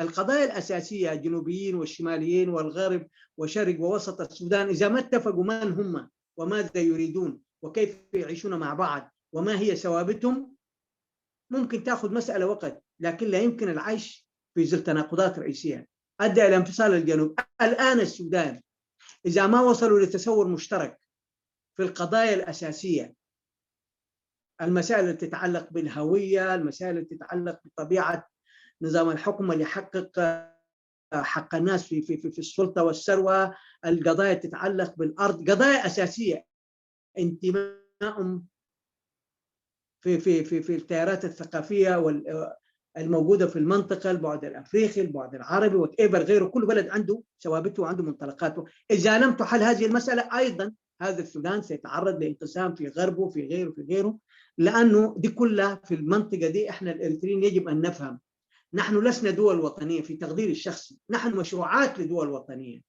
يعني مشروع في طور التكوين، مشروع الدولة الوطنية بيتعامل قاعد، ممكن يصل لنهايات كويسة وممكن يصل لنهايات تؤدي بالنهاية به نفسه هو كمشروع. ناخذ تجربة ثانية الآن إثيوبيا اللي بتغنوا بها الناس دي إنه هي البلد اللي ما تعرض للاستعمار وبلد قديم وبلد الآن مع التفاعلات بتاعت الصراعات الموجودة، لأنه ما حسموا القضايا الأساسية بشكل جيد، ممكن يتعرض لانقسام. وأكبر دليل الآن بيتكلموا عن إنه تجراي إذا كان عايز تاخذ حق تقرير مصير ممكن تاخذ حق تقرير المصير، ده مش ما حيقف على تجراي، حيمر على الأورومو وعلى العفر وعلى الأمحرة وغيره. لذلك أنا بتصور السؤال بتاعت الأخ إسماعيل سؤال صحيح، عدم قدرتنا على إحداث تغيير وإسقاط النظام واحدة من الأسباب الجوهرية والرئيسية عدم اتفاقنا حول القضايا المبدئية. نحن كمعارضة ممكن ما نصل لدو النظام يسقط، حتبقى مسألة القوى الشعبية في الداخل والخارج. برضو السؤال ده لا مهرب منه، علينا أن نحدد من نحن، ماذا نريد، كيف نريد أن نعيش مع بعض. دي التباين ممكن تبقى قضايا بتاعت التصور في انه كيف ممكن يكون ده اجمل وانجح من الناحيه الاقتصاديه والاجتماعيه والتنمويه. فانا اتفق معك، وفي هروب وفي ابتعاد، وده سبب رئيسي. احنا الان لما نقول، انا ايوه ذكرت قضيه اساسيه، لما نقول ظاهره بتاعت ياكل ده بالمناسبه يعني زي الذهاب الى المجهول، التغيير وبس. ما هذه التجربه حصلت في تونس، حصلت في مصر، حصلت في اماكن كثيره. يعني انه احنا عايزين نغير النظام، عايزين نغيره ليه يا اخي؟ ما ده واحد من اشكال الهروب، واحد من اكثر ملامح الهروب عن الوصول الى قضايا اساسيه بين القوى السياسيه تتفق عليها عشان تعمل مع بعض وتسخط، هو سطوع فكره ياكل، انه احنا نوقف كل شيء ونسقط هذا النظام ستوب الى اخره. بعدين ده خليه متروك، بالتالي حنرجع لنفس المربع، بنأجل في الصراع. انا اعتقد نحن بحاجه ماسه جدا انه نجلس مع بعض ونصل الى تصورات حقيقيه. اولا نحن مختلفين، ما في 2 3. كيف ممكن يعني نجسر هذا الخلاف، نضيق هذا الخلاف للوصول بتفاهمات وبتوافقات حول قضايا أساسية نتبناها بشكل مشترك؟ ده حيعجل بعملية التغيير وحيسهل علينا المراحل القادمة. شكرا. شكرا يا أستاذ إبراهيم. شكرا استاذ ابراهيم.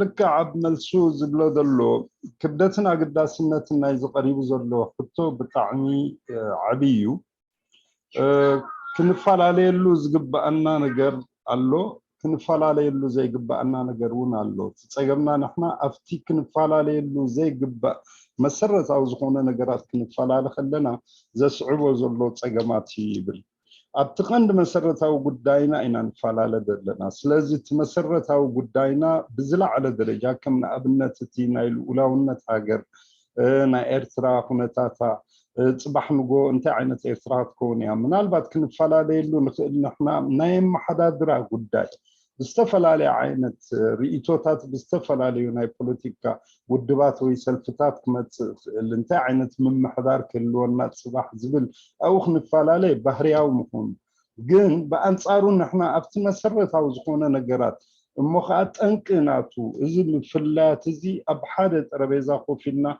حدا أكل كوينا بحادة تتأمنيفنا نبو عزون كابزي لنا ذلو تساقماتيو نزي أبنتات كقلت إليبن نسونا أبنت أب سودان أم مسرت أو زخونو قداي سلازنا برفل اللياتهم كمو تسئيتون I think سمين سودان جنوب سودان كاب سودان كتفلخ إلى كالي أبنتون كقلت ستاليو نبعلو أبي إثيوبيا زلقنا تاتابز وانز أم مسرت أو أبتي كندي نتي ترنف إثيوبياوي كجلجل الكاوة حجي أبز وانزي مفلاي ناي تجراي مساليخون ويكالون كسعب الشعوب ناي كالوتون نعفا ناي زي روما يخون ناي كالوت كابتي إثيوبيا زبل مفلاي انت دا احمد سكوينو مسرتاوي نوعون كترنفهم زخل بحنتي عباي إثيوبيا خنوبلو زخلو أبو يفلاليوم هلاوم يوم إزتي زعبي حدا قاوي كأني كبيت زخونة شجرات زقوان فدلو إزي إيبل كم أبنت قالت إليلو ولا ون أبز حلفة جيزة إتي يأكل كدقاسم كله بأزي وعوع زخونة بخبيد من قصق السلعيلو قنت يأكل كل تي قداماي بسرعة نقرالون ترى أخوين نازل سرعات زي كان القصول لنا أبزبل ترايد أمبري دحرم القاسو خون زلون كبر زلون نقرات أبو أتوكيرو كزاراربن أبو أتوكيرو كسر حلون أي ترأين سلازي بتعم خبيدي دلو تشجراتنا تي أوشت نازلو في اللياتون نخن أليو كان دي نقر كلاتنا أفتي مسرة أوزخوني نهاجر قداي كنت ابنة كنعقد يقبأنا يزل أستاذنا. أوكي أستاذ أبو أحمد دكتور بشير تعاون معي بالله عشان عندي شغلة أنا قاعد أجهزها. نعم تفضل. تفضل أبو أحمد. شكرا جابر وشكرا دكتور بشير وكل سنة وأنتم طيبين والشعب الإريتري طيب بمناسبة عيد الأضحى. وحقيقة أحيي الأخ إبراهيم حامد كبوشي وأنا بكل صراحة يعني أحييك أخوي إبراهيم وكنت موفق ودقيق من حيث الإيضاح والتبيان التفصيلي المرجعي فعلا لكثير من شواهد تمظهراتنا الإريترية في الذي يتعلق بالحراك والعمل السياسي وخاصة في معسكر المقاومة أو المعارضة الإريترية. وحييك برضو أنت ذهبت إنه مسألة تحمل المسؤولية التي يجب أو ينبغي علينا فعلا أن نشترك فيها وبجزء يعني حتى لو النسبة كانت متفاوتة بينه وبين النظام لكن 30 سنة والأمر والواقع كما هو ونحن شفناه فيجب فعلا نحن أيضا نتحمل المسؤولية نتيجة لكل الظواهر والتفسير اللي أنت قلته. أنا حقيقة يعني أريد أثير نقطة مهمة أخي إبراهيم وخاصة الأخ يمكن أمين جابر أيضا اتطرق لها في مسألة توازنات والسيطرة بتاعت القالب والمقلوب والضعيف والقوي. أنا لو تتفق معي ويجب أن نناقشها بشفافية يعني نناقشها بشفافية هي في مسألة بتاعت النظرة الاختزالية المتبادلة ما بين إريتريا وأثيوبيا وخاصة للأنظمة الحاكمة. يعني مثلا التجراي وخاصة الأمحرة، أنا ما أقول الأثيوبيين،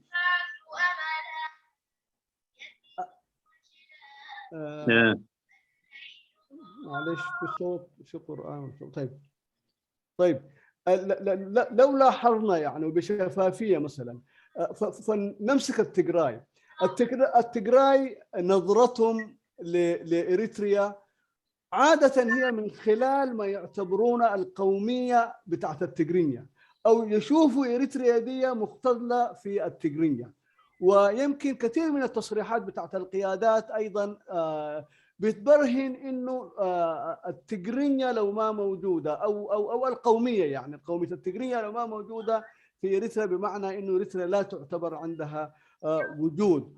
ونفس الشيء الأمحرة أيضا لما ينظروا إلى إريتريا ينظروا إلى إريتريا من خلال الوجود الأرثوذكسي أو المسيحي أو كذا يعني. طيب، وبالمقابل النظام الحاكم في إريتريا لما ينظر لأثيوبيا يغفل تماما عن وجود كل المكونات الأخرى، يغفل عن الأورومو، عن العفر، عن الصومال، عن الجنبيلا، عن أي شيء.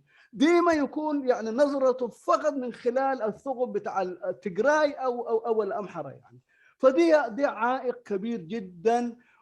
طيب إذا كان تجراي دي ما موجودة، يعني إحنا كنا نتمنى الامتداد المجتمعي ده كان يعني يكون مردوده خير، زي الامتداد العفري مثلا، أو زي الامتداد بتاعت البنعامر والحباب في السودان، يكون عنده الخير هذا الامتداد. لكن بالعكس هذا الامتداد بدأ يشكل لنا عدم اطمئنان، عدم أمان في إريتريا. فوفق المتغيرات اللي موجودة دوليا الآن بقينا أكثر توجسا يعني. فإذا كان تجراي دي في الضفة الثانية في محل جنبيلا مثلا، الأمحرة دي لو كانوا في the south يعني، هل الأمر تشوفه كان متغير جدا؟ بمعنى النظرة هذه هي الإشكالية وبشفافية. هل تتفق معي فيها؟ شكرا. ترجمة ولا ترجمة حبيبي؟ لا ترجمة أنت. خلاص. اولا بطعمي مزجنكا حوي ابراهيم كبوشي مخنياتو بطعمي صبوق يتا جريسكايو وبطعمي نصورن تارجت صبوق يتا جريسكايو مالتو تي شجرات ابتي دم بتقاومين ابتي كوناتنا زلون مالتو كم تاخذ بلو صنعتا خا نحنا كم دم بتقاومتي ناي 30 ዓመት ሽግራት ዘጋጠሙን ህዝብና ገበናት ዘጋጠሙ ንሕና ከማን ካብቲ ክፋል ሓላፍነት ንውህዘሉ ኢልካ ዝገለጽካያ ብጣዕሚ ኣነ ሰማማዕ ምሳኻ ንሕና ንሕተተሉ ኢና ማለት እዩ እሶም ከማን ሽግራት ዝወጥቆ ዘሎ ህዝብና። ስለዚ ሬስፖንሲቢሊቲ ክንወስድ ኣለና ባህላይ ማለት ካብኡ ተወሲኹ ሓንቲ ኣገዳሲት ክብላ ዘሉ ዘለኹ ብዛዕባ እቲ ናይ ሓይሊ ወይ ከዓ ናይ ምሕያል ኣብቲ ምግጥጣም ዘጋጥም ዘሎ ኣብቲ ከባቢና ማለት እዩ ከምቲ ዝገለጽካዮ ብዛዕባ ሰዓርን ተሰዓርን ወይ ሸናፍን ተሸናፍን ብዛዕባ ምሕማቕ ገለ ዘጋጥም ዘሎ ሕጂ እቲ ዝዓበየ ሽግር ኮይኑ ዝረኣየኒ ኣነ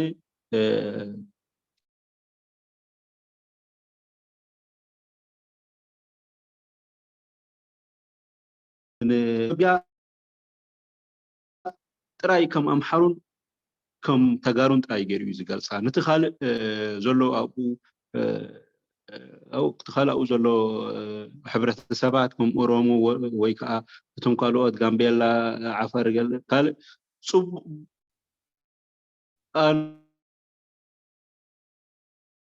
ኣምሓራን ትግራይን ጥራይ እዩ እቲ ዝዓበየ ማለት ምፍሕፋሕ ዘጋጥም ምስኦም።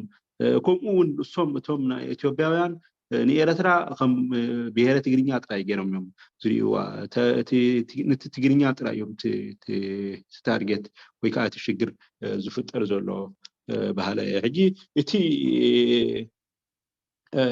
ምትእትታው ኣብቲ ከባቢና ዘሎ بتقراي تجمر يكون الله بخال حجي جن تازعاب شجر كوين هنا زلا تي بإيرتران أب إثيوبيا زلوا تقراين تقرينا بإيرترا تقراي أب إثيوبيا إنه حد يوم إزي إن تسفعنا هنا جنبره نصبق نخون الدايفرسيتي ويكاتي أب كلت هاجر مهانكا كمزي حجي عفر أب إيرتران أب إثيوبيان أب جيبوتن زلوا تريخهم تي الرخاء بأم تي نحد يوم زلوا بتعمي صبق زخنة معقول زخنة تحقق في زخنة الجواب اللهم مون توم من عامر وحباب أب إيرترا زلوا نتوم محواتهم السودان زلوا تأمن قوم زلوا ركبن تي متحقق في الإخاسي بأنصارو تي ناي تجرينا أب إيرتران أب إثيوبيان زلوا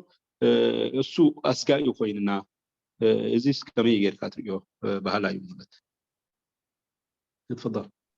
تفضل أستاذ كبوش. طيب يعني ما هو واضح أن ده الأشياء اللي اتفقنا عليها قبل لو انتبه الأخ أحمد علي أحمد وأنا أشكره إنه يعني يا ريت يجي الحدود في القصور على الرؤية من كل طرف للآخر يعني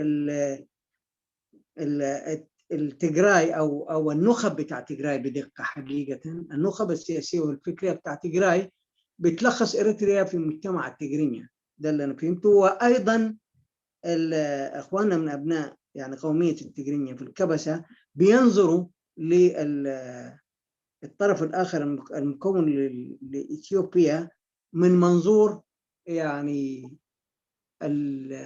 الانتماء للمسيحية الأرثوذكسية تحديدا وبالتالي يتصوروا أنه دي هي إثيوبيا في تقديرهم النخب بتاعت التجرينيا إذا جاز التعبير الإريتريين تجاه إثيوبيا وممكن يكون في تيار آخر تفريعي يرى أنه إثيوبيا هي تاريخيا بقيادة مثلا التجرينيا في الصراع الإثيوبي ده يعني دي كحقيقة موجودة. أنا بتصور لو الحقيقة وقفت هنا طبعا في مقارنة والسبب حقيقة نحن يعني أنا عايز نتجاوز فكرة التوصيف لفكرة التحليل كواقع. الكلام اللي قاله أحمد علي أحمد صحيح يعني موقف العفر من جيرانهم العفر أو موقف الشعوب شرق السودان من شعوب منخفضات إريتريا اللي هم بني عامر والحباب نظرتهم تجاه البعض الآخر ما فيها قياب للأطراف المكونة للمسألة الوطنية في كل من الطرفين. يعني بالنسبة للناس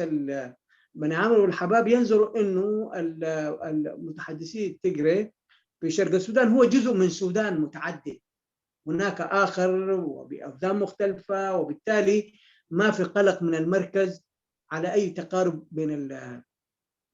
بين المكونات في شرق السودان وغرب إريتريا. ده برضو بينطبق على جنوب شرق إريتريا بين العفر والعفر الجيبوتيين وعفر إثيوبيا وكده. ليه هنا في التجرينيا المسألة بارزة وساطعة وقوية؟ لأنه هنا تاريخيا أنا في تقديري الشخصي وده هو المستوى بتاعت التحليل هنا ارتبطت المسألة بسلطة هناك لم ترتبط القضايا دي بسلطة بالمعنى المباشر والسلطة وبشكل دموي. يعني أنت لما تشوف الصراعات اللي كانت موجودة سواء كان ما بين منيليك وهتيهنس وقبله كل الصراع اللي كان موجود ما بين المركز بتاعت الأمحرة والمركز بتاعت التجراي ده صراع زي ما أنا قلت قبل في الكلام بتاعي مرتبط بقصة إنه الحصول يا إما الحصول على كل شيء يا لا شيء والحصول عليه بأكثر أشكال العنف ممارسة بالقتل والحروب. دي ذاكرتنا مع قراءة التاريخ للمنطقة دي. أيضا الجزء المرتبط بالمرتفعات الإريترية في علاقته مع التجراي تاريخيا بالمناسبة ارتبط بفكرة القوي والضعيف المنتصر والمهزوم. انتصرت بتدفع جزية انتصرت بتتعرض للتسلط الآخر انتصر بيرجعك لورا وبالتالي يتقي شرورك. دي الثقافة التاريخية بتاعتنا دي اللي ولدت الآن واستمرت وما زالت موجودة. أولا النظرة بشكل محدود في إطار الثقافة الأرثوذكسية بالمعنى الواسع وفي إطار أبناء الثقافة باللغة الواحدة التجرينية وغيرها إذا ضيقناها شوية أنا أتفق معك، لكن أنا أعتقد دي عندها جذورها التاريخية. الآن ما يكفي أن نقول هي كده، لأنه عارفين جذورها وأسبابها وعارفين إنها موجودة الآن معانا بتتعايش معانا. هو السؤال كالآتي عشان يكون إيجابي: كيف الخروج من ده؟ يعني إحنا يجب أن لا تكون رحلتنا في النظر إلى الأشياء إلى التاريخ.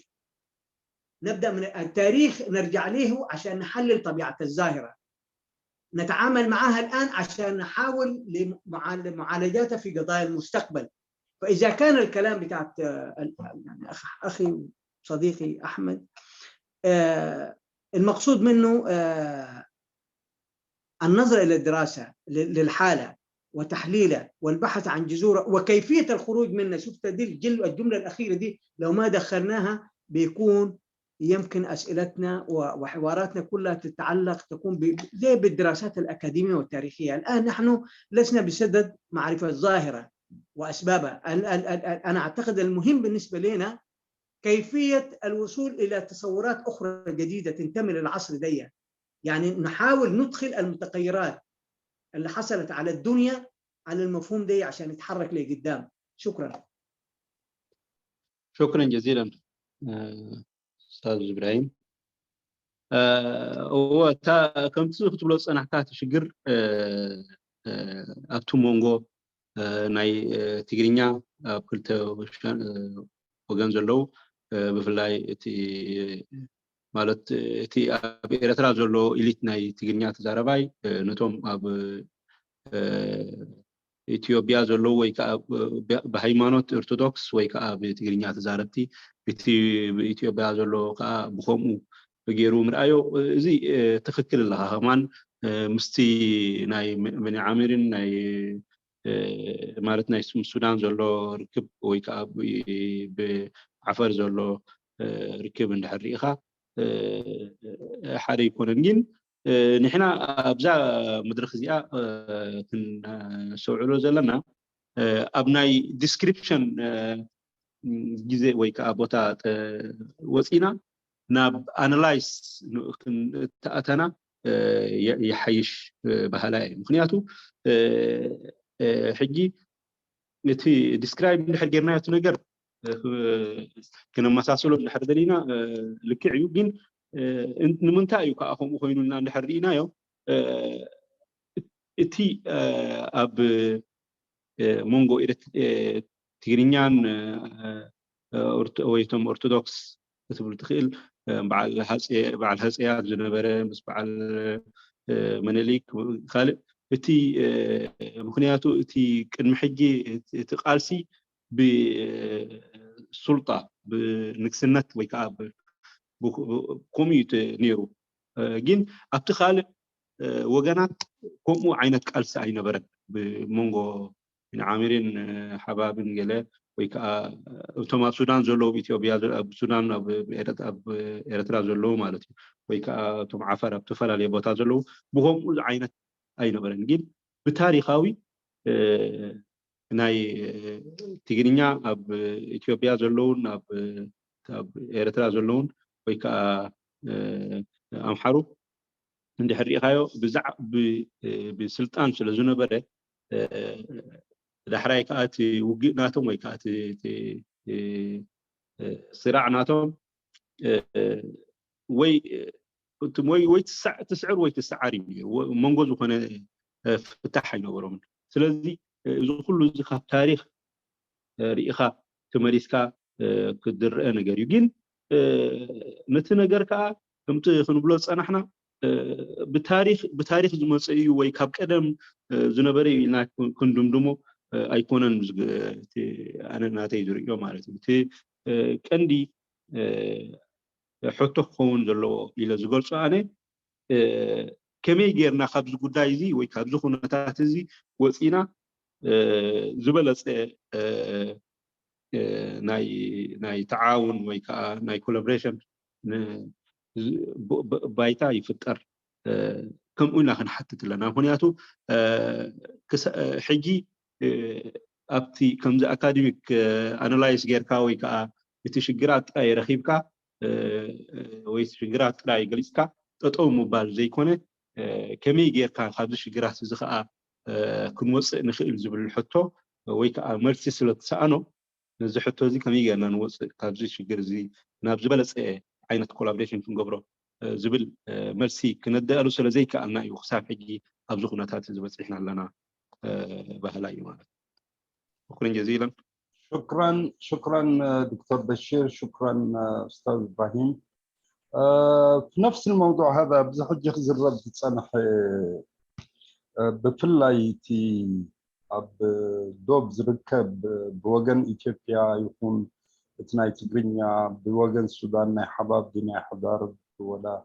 ناي بني عامر كم اون بوغن جيبوتي دي صومالتي ناي عفار ازي ኩነታት እዚ ኩላህና ንፈልጦ ንከታተሎ ነገር ኮይኑ ኣብ ሱዳን ብዙሕ ፍልልያት ኣሎ ዳርጋ ክሳብ ብዙሕ ጉድኣት እውን ዝወርደሉ ዘሎ እዋን ማለት እዩ ኣብ ነንዕድሕዶም ዝዋቕዕሉ ዘለው ኮይኑ ግን ኩሉ ግዜ ጉዳዮም ከምቲ ኣቐዲምካ ኣብ መግለፂኻ ዝሃብካዮ ጉዳይ ናይ ከም ሱዳኒን ኮይኖም ኣብ ነንዕድሕዶም ፍታሕ ዝደሊሉ ዳ እምበረ ምስ ኤርትራ ከኣሳስርዎ ኣይረኣይን በአንጻሩ ግን እዚ ጉዳይ ናይ ትግራይ ምስኡ ተኣሳሲሩ ዝመጽእ ነገራት እቲ ዝበልካዮ ካብ ታሪክ ዝጸንሐ ምስቲ ዝተንተንካዮ ነገራት እቲ ዓባይ ትግራይ ዝብል ዶ ትግራይ ትግርኛ ዝብል ወይ ገለገለ ነገራት ተኣሳሲሩ እቲ ጉዳይ ምስ ኤርትራ ክትኣሳሰር ኩሉ ግዜ ንሪኦ ማለት እዩ ብዓብዪ እውን ዝዓበየ ፀገም ጉዳይ ናይ ባሕሪ ሕልምታት ዘሎ ብኢትዮጵያውያን ብሓፈሻ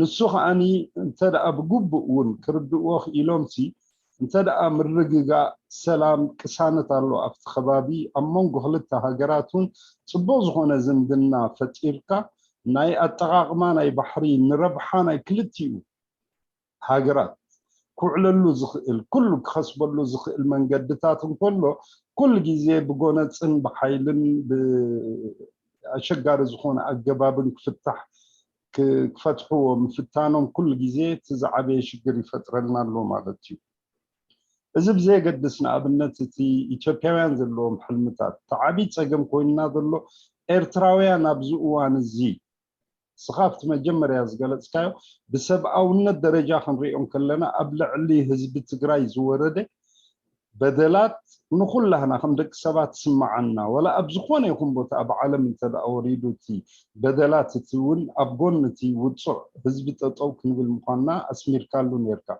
እዚ ከዓ ናይ ኩላህና ናይ ኩሉ ኤርትራዊ ዕግበትን ናቱ መርገፅን ክኸውን እንከሎ ብኣንጻሩ ገለገለ ኣብዚ እዋን እዚ ምስቲ ኩሉ ንከታተሎ ኣብ ፖለቲካ እቲ ምስ ኣብ ጎኒ ትግራይ ጠጠው ምባል ምስተና ቀዲመ ዝገለፅክዎን እቲ ዓባይ ትግራይ ዶ ወይ ትግራይ ትግርኛ ዝብል ዶ ወይ ገለ ምስኡታት ተኣሳሲሩ ክኸይድ ተሓደገኛ ዝኾነ ሽግር ዘሎ ሕጂ ኣብቶም ኤርትራውያን ኣብ ከምዚ ዓይነት ዝጉስጉሱ ዘለው ትፀገም ወይስ ኣብቲ ኣብ ውሽጢ ኢትዮጵያ ዘሎ ሕልሚ ናይ ባሕሪ ኹን ወይ ከዓኒ ብኸመይ ንባሕሪ ናይ ኤርትራ ንኽወስዱ ዘምፅእዎ ሰበባት تتسجلنا أبتم إرتراويان انتدأ أخوينو إزخ بخميك في التحقيق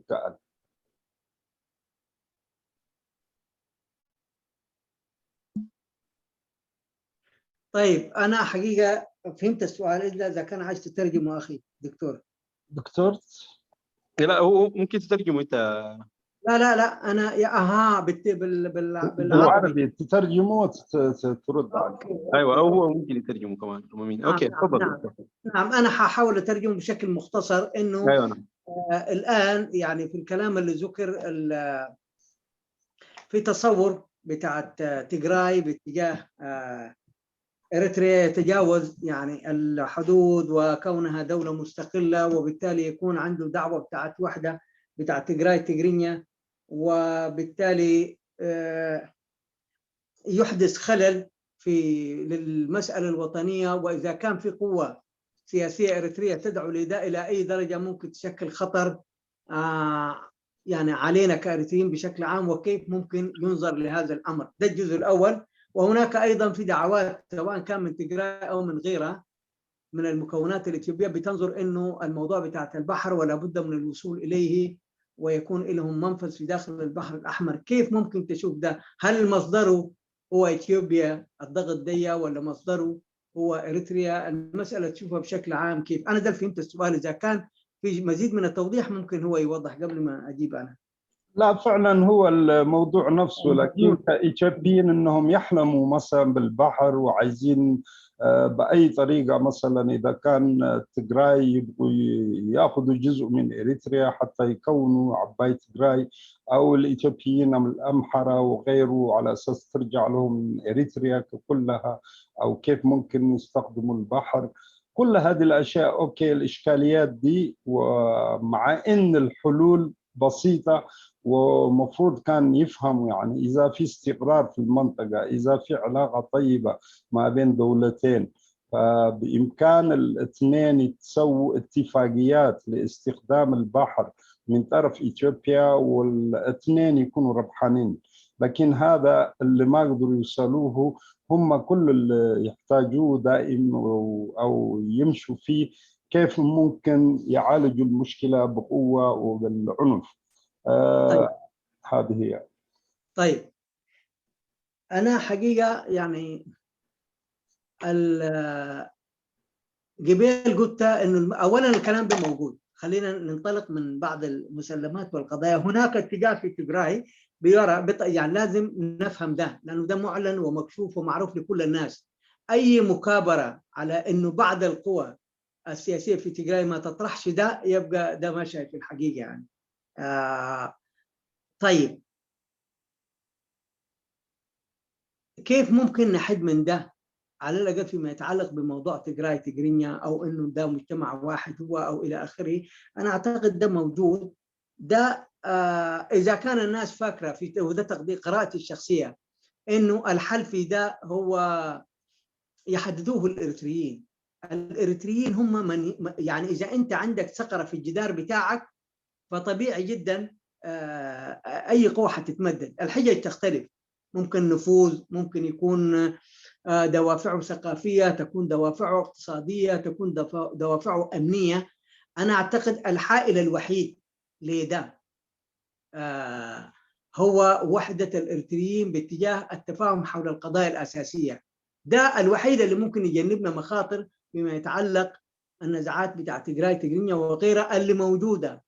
أنا أعتقد الخوف مش في إنه الآخرين ماذا يطرحون، الخوف في إنه كيف سيستقبلون الإريتريين يعني ده بشكل موحد في إطار رؤية استراتيجية واضحة زي ما قلت قبل، نتكلم عنها بشكل صريح، نأمنها، نخطها على الأرض، حندافع بها يعني لأي توجهات ممكن تنال من القضايا تتعلق بكرامة وصيانة أراضي ويعني وكرامة الإريتريين في أي مكان. يعني ده من حيث المبدأ. أنا شايف المدخل لو رجعنا ورا ورتبنا البيت الداخلي يبقى الخطر الخارجي من تجراي سهل. فيما يتعلق بالموقف بتاع الشعوب الإثيوبية بشكل عام أو الإثيوبيين بشكل عام، أنه يبحثوا عن الوصول إلى منفذ في البحر، أنا أعتقد ينطبق عليهم نفس المبدأ.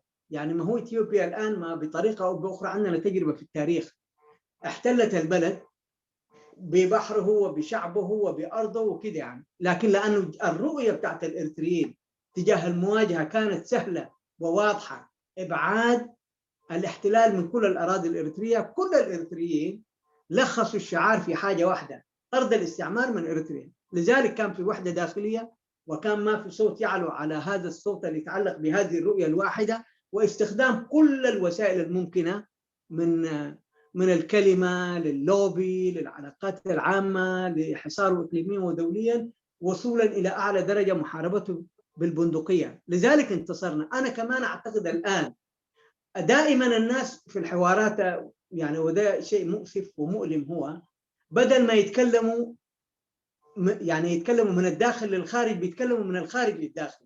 يعني بدل ما نتكلم من وحدة الجبهة الداخلية بنتكلم من آثار الخارج على الداخل الإريتري، وأنا أعتقد دي نقطة بتاع ضعف كبير يعني. وكأن هناك الخطر، وبالذات نحن الإريتريين يجب أن يكون عندنا قناعة، لأنه عندنا رصيد في الاتجاه ده.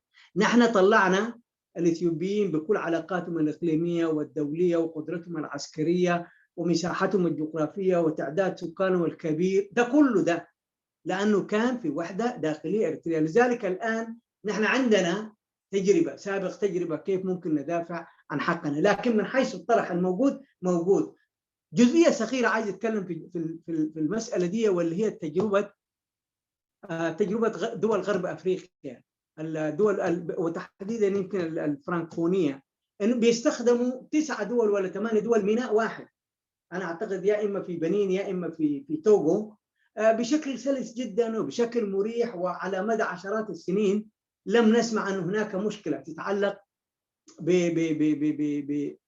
بوصول البضائع أو التصدير بتاعت البضائع من الدول دي عبر هذه الموانئ، لأن تمت تفاهمات بين الدول دي. وأنا أعتقد دول القرن الإفريقي بشكل عام يجب أن تصل لتفاهمات، سواء كان إثيوبيا أو حتى ممكن تكون في تنزانيا أو تكون في كينيا، ممكن تكون في دولة حبيسة زي تنزانيا وبوروندي ورواندا. دول كلهم ما بيشتغلوا الآن. واحدة من أعظم التجارب التنموية الناجحة يشار لها بالبنان تجربة رواندا، مع بلد حبيس ما عنده منفذ بحري. جيرانه في يوغندا ما عنده بحر، رواندا بروندي ما عنده بحر، لكن ما عادت القصة بتاعت ملكية بحر تحول دون الازدهار الاقتصادي للبلدان الحبيسة. لكن المشكلة عندنا وخاصة في الفضاء السياسي والثقافي والتاريخي بينه وبين إثيوبيا، لأنه فيه تعقيدات كثيرة. وزي ما قلت أنا في ثقافة يا إما تأخذ كله يا إما يعني تفقد كله. هي الأزمة دي مش سياسية، هي أزمة بالمناسبة ثقافية، أزمة في الذهنية بتاعتنا. يجب مجتمعات لا تعرف الوفاق، لا تعرف حد أدنى، لا تعرف التسويات، تعرف الحلول الجذرية، ودي مشكلة كبيرة. أنا بتصور معالجة المشكلة دي تتجاوز الدائرة السياسية إلى الدائرة الثقافية والفكرية، والدخول في حوارات جادة يعني في المنطقة نحن، لأنه ممكن نستخدم الموانئ الإثيوبية الإريترية والصومالية والجيبوتية والكينية بشكل سلس وبشكل يخدم مصالح كل الشعوب. يعني ده فهمي. وللأسف الشديد أيضا النظام الإريتري في تجربته مع الآخرين برضو لأنه مسكون بالثقافة دي، ثقافة التوجه، ثقافة الاستحواذ، ثقافة القمع، ثقافة القهر. لذلك هي أزمة موجودة علينا أن نتحدث عنها بصوت عالي، مستصحبين معانا التجارب الناجحة في المناطق بتاعتنا، وبالطريقة دي ممكن نصل إلى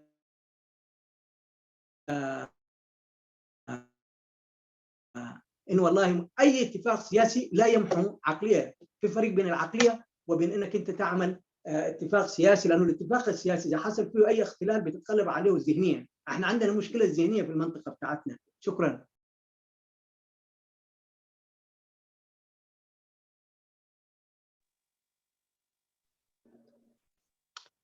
واصل أمين؟ أنا خلصت. أيوة نعم تفضل أمين.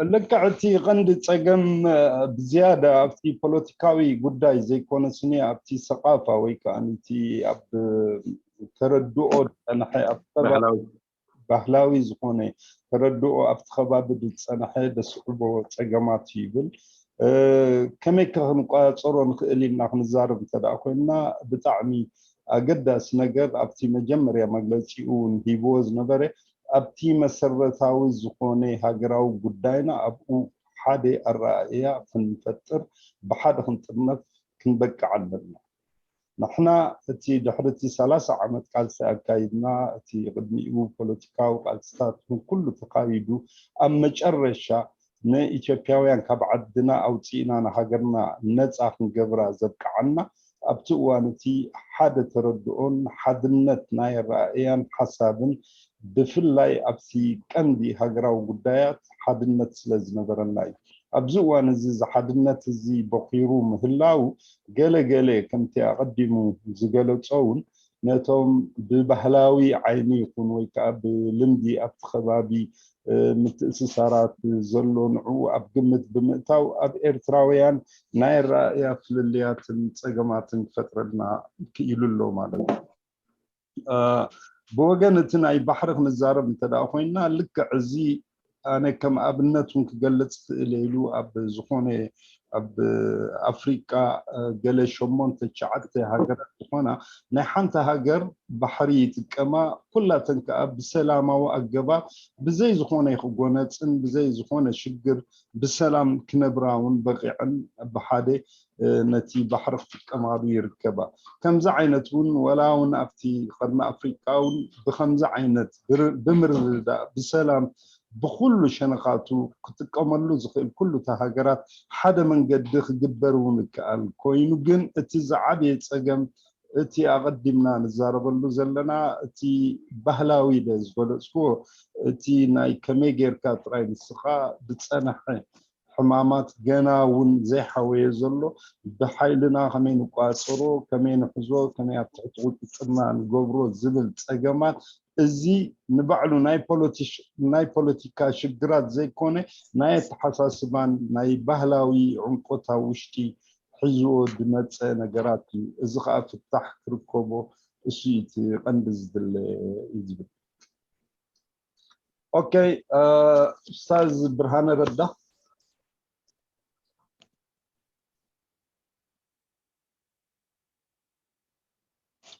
اوكي مرحبا عدو نايلوم قرشانا دكتور تابع معه حتى ترجم إلى العربي. تمام. تفضل برهان. عبدان متاخا غني لنا نذهب كاريدو نذهب كان تمرت actually كمون نظام دحركم مراهم مبروك عيد الأضحى لكم مجمرة نظام دحركم مساهم تم قدمت كار خيبة من بعد محمد ناصر اوكي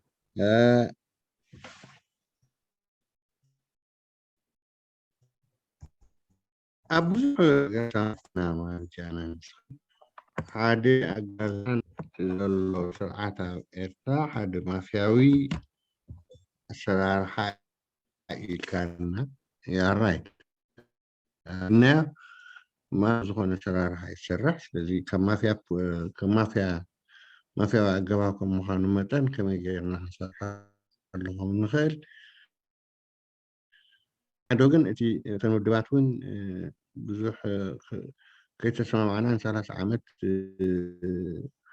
لو مصباح نتوالنا دحريت تعرفنا لنا زبل الرأياني اوكي هجي كابتن صحاب دعاو دواتنا قلت انا حكات مصز خيل لوطي بزن ودبات راح يزبل الرأيها زارقايب كان مالتي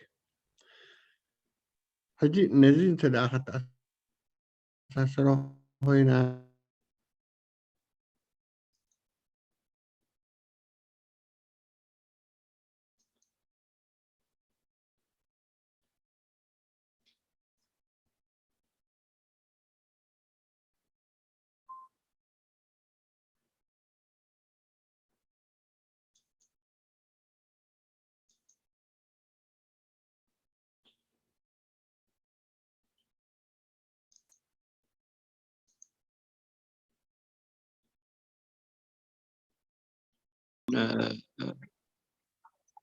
وأيضا أبارك للناس اللي متأخرين عيد الأضحى المبارك لأنه في البداية كان الناس كان في حضور بسيط الوقت بارك كان فدخل في الموضوع قال اتفق أخي إبراهيم اتفق معك في كثير من النقاط اللي أنت ذكرتها وخاصة وصفك لنظام بأنه هو نظام مافيوي فهذه نقطة نتفق فيها. لكن بخصوص الأحزاب أنت ذكرت إنه نحن في خلال ال3 عقود ما قدرنا نصل لرؤية موحدة أو ما قدرنا نتفق على برنامج موحد كما ذكرت. وحسب ما فهمت من كلامك إنك أنت يعني بتعول على الأحزاب أن هي تحدث تغيير، يعني أنه التغيير لا يحدث إلا بهذه الأحزاب. فما تعتقد إنه لابد أن يكون هناك قوة تجمعهم بحيث إنه هم يشتغلوا مع بعض ويتحركوا يعني بشكل جماعي ويبطلوا الخلافات الموجودة بيناتهم؟ هذا كان السؤال. تفضل أستاذ إبراهيم. طيب يعني حقيقة أولا أنا لما أكتب يعني سؤال قيم وسؤال جيد ومهم جدا. لما أنا قلت القوى السياسية على فكرة مش بس تنظيمات سياسية زي ما قلت في بداية كلامي. القوى السياسية في تقدير أنا هي التنظيمات السياسية والأحزاب السياسية والحركات السياسية الموجودة والمجتمع المدني والشخصيات اللي تعمل في الشأن العام بعيدا عن التنظيمات لكن مهمومة بقضية التغيير، نخب في المجال العلمي، في المجال الثقافي، في المجال الفكري. إذن دائرة المعارضة للنظام يعني أوسع من دائرة التنظيمات السياسية بالمعنى الضيق للكلمة. لذلك كل القوى دي الآن على بعضها ما قدرت خلال ال3 عقود تصل لتصور مشترك في إنه عايزين نسقط النظام ده وعايزين نسقطه عشان نبني شنو. إذا تلخصت قدرات كل القوى السياسية دي على فقط بس إسقاط النظام، إحنا فتحنا انتهينا من قضية وحنفتح نفسنا على قضايا متعددة أخرى. ودي تجارب أنا ذكرتها في كثير من بلدان العالم العربي، إنه والله الناس وصلت يعني اختنقت وبالتالي لخصوا فكرة التغيير في إنه والله كفاية، يعني لازم يمشي النظام، لازم يرحل. رحل، لكن المجتمع وقواه السياسية واقتصاده ووحدته وكل مسائله تعرضت لمخاطر كبيرة. حتى الآن الجرح مفتوح زي ما احنا شايفين. لذلك أنا أتصور إنه لقاء القوى السياسية حول ضرورة إسقاط هذا النظام دي خطوة. إسقاطه للبناء لتصور جديد للبلد على قواعد أساسية دي قضية مهمة جدا مفقودة عشان نشتغل عليها. زي ما قال الأخ السؤال من هي القوة اللي ممكن تعمل ده؟ أنا ما في أمامنا غير قوة، يعني إذا كان في قوة خارجية فده ده الخطر الأكبر، ولذلك أنا لا أتخيله حتى مجرد تخيل. إذا المقصود إنه لازم قوة فهي القوة الشعبية، إنه القوة الشعبية تضغط على القوى السياسية الفاعلة لكي تصل إلى تصورات مشتركة، ده المطلوب. وبالتالي يعني لجان شعبية في الداخل، المنظمات المدنية والفئوية والمهنية في الخارج وفي الداخل تشكل حركة دفع ولوبيهات قوية باتجاه أنه تجبر الأداة السياسية بتاعتها أنها تدخل في جبهة عريضة على قاعدة محددة متفق عليها. أنا أعتقد ده الدور المطلوب من القوى الشعبية ومن المثقفين ومن النخب باتجاه تجميع قوى المعارضة لبناء تصورات أساسية، وبالتالي حظنا من عملية التغيير الآمن والمستمر والناجح والمستقر لما بعد سقوط النظام بتكون يعني متوفرة وبتكون عندها حظ أفضل. النظام ممكن يسقط في داخله يعني، لكن ده ما معناته يتغير الوضع السياسي والاقتصادي والاجتماعي. ممكن تكون في داخل الدائرة الصغرى من العصابة دي ناس تتغلب على ناس ويستمر يعني السوء الموجود دي. لذلك احنا لما نقول تغيير، يا اما تغيير يجب بفعل شعبي نتيجة ضغط وعدم الاحتمال على السياسات الموجودة، أو بيكون بواجهة القوى السياسية، وبالتالي التغيير يبقى آمن وسالم ومستقر إذا كان مستند على قواعد يعني متفق عليها، مبادئ أساسية. أنا أتفق مع صاحب السؤال إذا المقصود هو أن القوى الشعبية تشكل الضغط ده. بدون قوة شعبية أنا أعتقد وكمثال أقوله إذا كان في قوة خارجية ممكن تضغط بالاتجاه ده فده ممكن تكون مخاطره كبيرة. شكرا. شكرا جزيلا. أستاذ أمين تخش ولا؟ يا طبعا تي أنا عم مجلتي يتقاوموا دم بخبلهم كله هنا تنودبات زي كون اسمه كله تي سيفيكاوي منقسقاسات كنتي محبرات دلوا كلاتهم بيستاتفوا كلاتنا أبحادي هاجراو علامة نسامة معلو من قد الكون نحنا تي كندي تراي نزي سرعة بخمين البسوز بداو تراي تمركزنا كنكيد تخينا زي نبعلو صباح نقول حدا جنيا كون خيليو نتسرعة ملقاس تراي زي كونه نتسرعة دحر ملقاسو أبهاجرنا كقوم إن دليو من محضر ويأجباب تهاجر تمرحلو نزي بجبو جيرنا كلاتنا هنسامع علوم بحدا تتأمنيفنا كنسر حلو تدي بقعنا نقابلنا تسرعتها بزقوان زسي بجزء رؤسو بوشتو كإلا يخيل تشجرنا تفتحوا مالت جنا يكونن مخنياتو أفتوش تسرعت باللون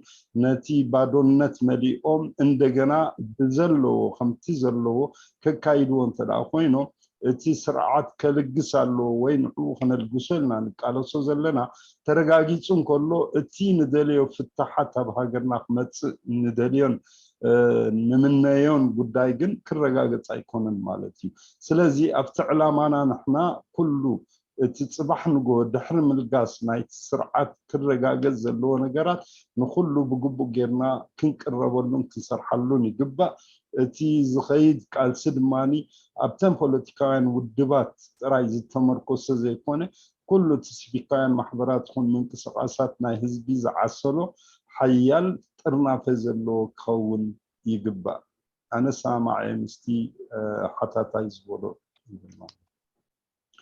أوكي أستاذ ردي عيبو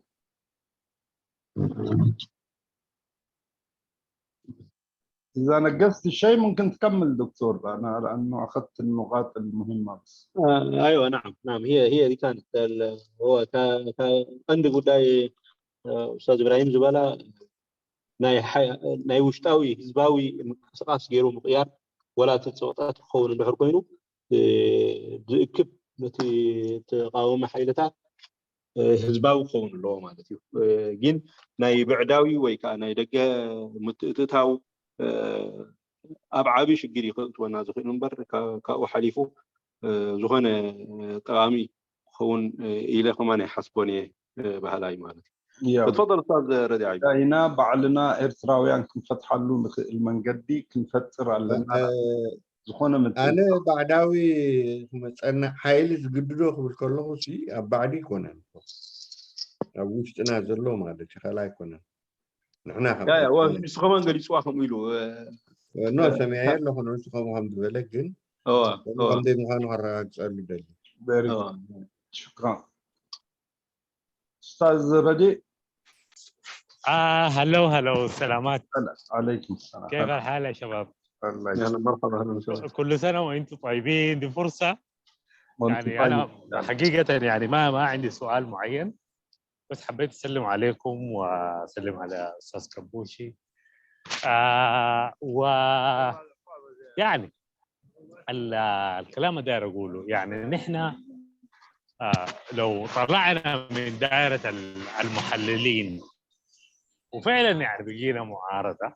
طبعا المعارضه هسه بقت شقين. النظام محظوظ يعني بيعمل فينا ريسايكل. الناس اللي كانت تعارضوا امس الليله ما بتعارضوا، والناس اللي كانت تعارضوا امبارح ما كانت بتعارض بقت معارضه اليوم. فلو بس بقينا جادين في معارضه النظام وطلعنا من مساله التحليل ممكن نلقى حل، لكن انا ما شايف انه في عمل جاد لمعارضه النظام هذا. ويا ريت يعني نكون جادين بخلافات يعني الخلافات بقت واضحه. يعني في يعني ناس ممكن تشتغل مع بعض وفي ناس يعني ما تقدر. فالحل شنو؟ يا ريت لو خبروا تتكلم لنا عليكم بس. يلا بالبعلة خاطر قمة وخلاها تراب بالكاف كيف هدي أحب أقول عندي اللقطين. سلامات، عيد مبارك لكم. أنا كنت نحط حتى الدليل نبركو درجة حتى ثانية كن تاي قبل دليسي نحن سب تي أناليسيس ندب بنا كلنا تنسيبك سوسايتي تقامتي كابا جمير كاملته حجيسي كابزي أناليسيس وتينا نايب حقي سرعتي شيء عبي زحم ولا زين حسب لك عيوت النزاع في سرعتها بإرترا زلو عدلني عيو تمال زقاو موز نورو لو مدقف تخونو تمال دقف نورو ريسايكل قبرنا له ولا تما بإرترا زلو نحري خايو ناي تمال عصورات سقط نورو ناي لو مقبت تخونو كم دا قبر يتصاوتلنا له جن توم بحسب كرادادو زخلو ناي بحق لو بإرترا زلو طلعنا سرعة خيد على الوزن نسي بعد أخسر حلو مجد زخلو مجدس سلمتنا زين نادي. Thank you. شكرا استاذ رديء.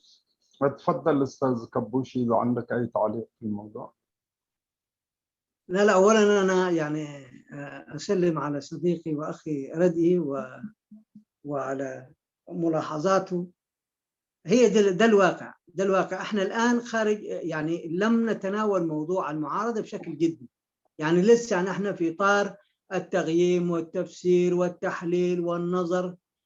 لكن إذا وصلت المعارضة، لأن فعلا هي حسمت أمرها مع موضوع المواجهة وهيئت كل الظروف الذاتية والموضوعية، وفي مقدمتها البحث عن قواسم مشتركة حقيقية بعيدا عن أي تأثيرات إقليمية ودولية، منطلقة من احتياجاتها ومن ضرورات احتياجات مجتمعنا، كان الموضوع هيختلف تماما، وكان أي فرصة كنا حنستفيد منها بشكل كبير. لكن للأسف أنا أتفق مع أخي ردئي أنه النظام محظوظ ونحن لسه ما وصلنا إلى تصور حقيقي في أنه نحسم أمرنا مع تغيير طبيعة أو تغيير المستوى بتاعت التعاطي مع مشكلتنا السياسية إلى مستوى يليق بحجم المخاطر. فأتفق معاه، يعني ومجرد ملاحظات وأنا أتفق معها. شكرا استاذ ابراهيم.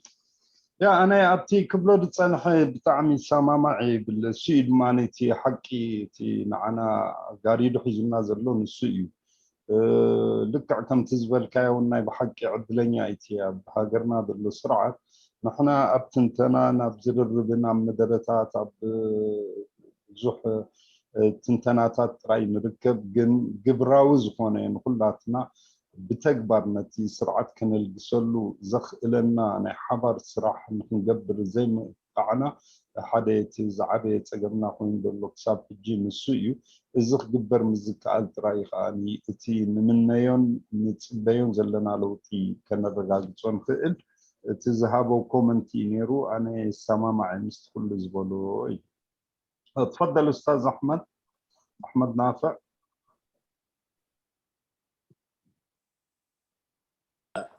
الو السلام عليكم، صوتي مسموع ان شاء الله؟ مسموع. تفضل. حياك الله، اهلا وسهلا. في البدايه كل سنه وانتم طيبين وعيدكم مبارك للجميع ان شاء الله. شكرا للاستاذ كبوشي، وهو رجل غني عن التعريف، ومعرفتنا به سابقه للتسعينات في القاهره، ورجل مفوه ومنظر. ولكن لي ملاحظات، ثلاثة سؤال على السريع. السؤال الأول،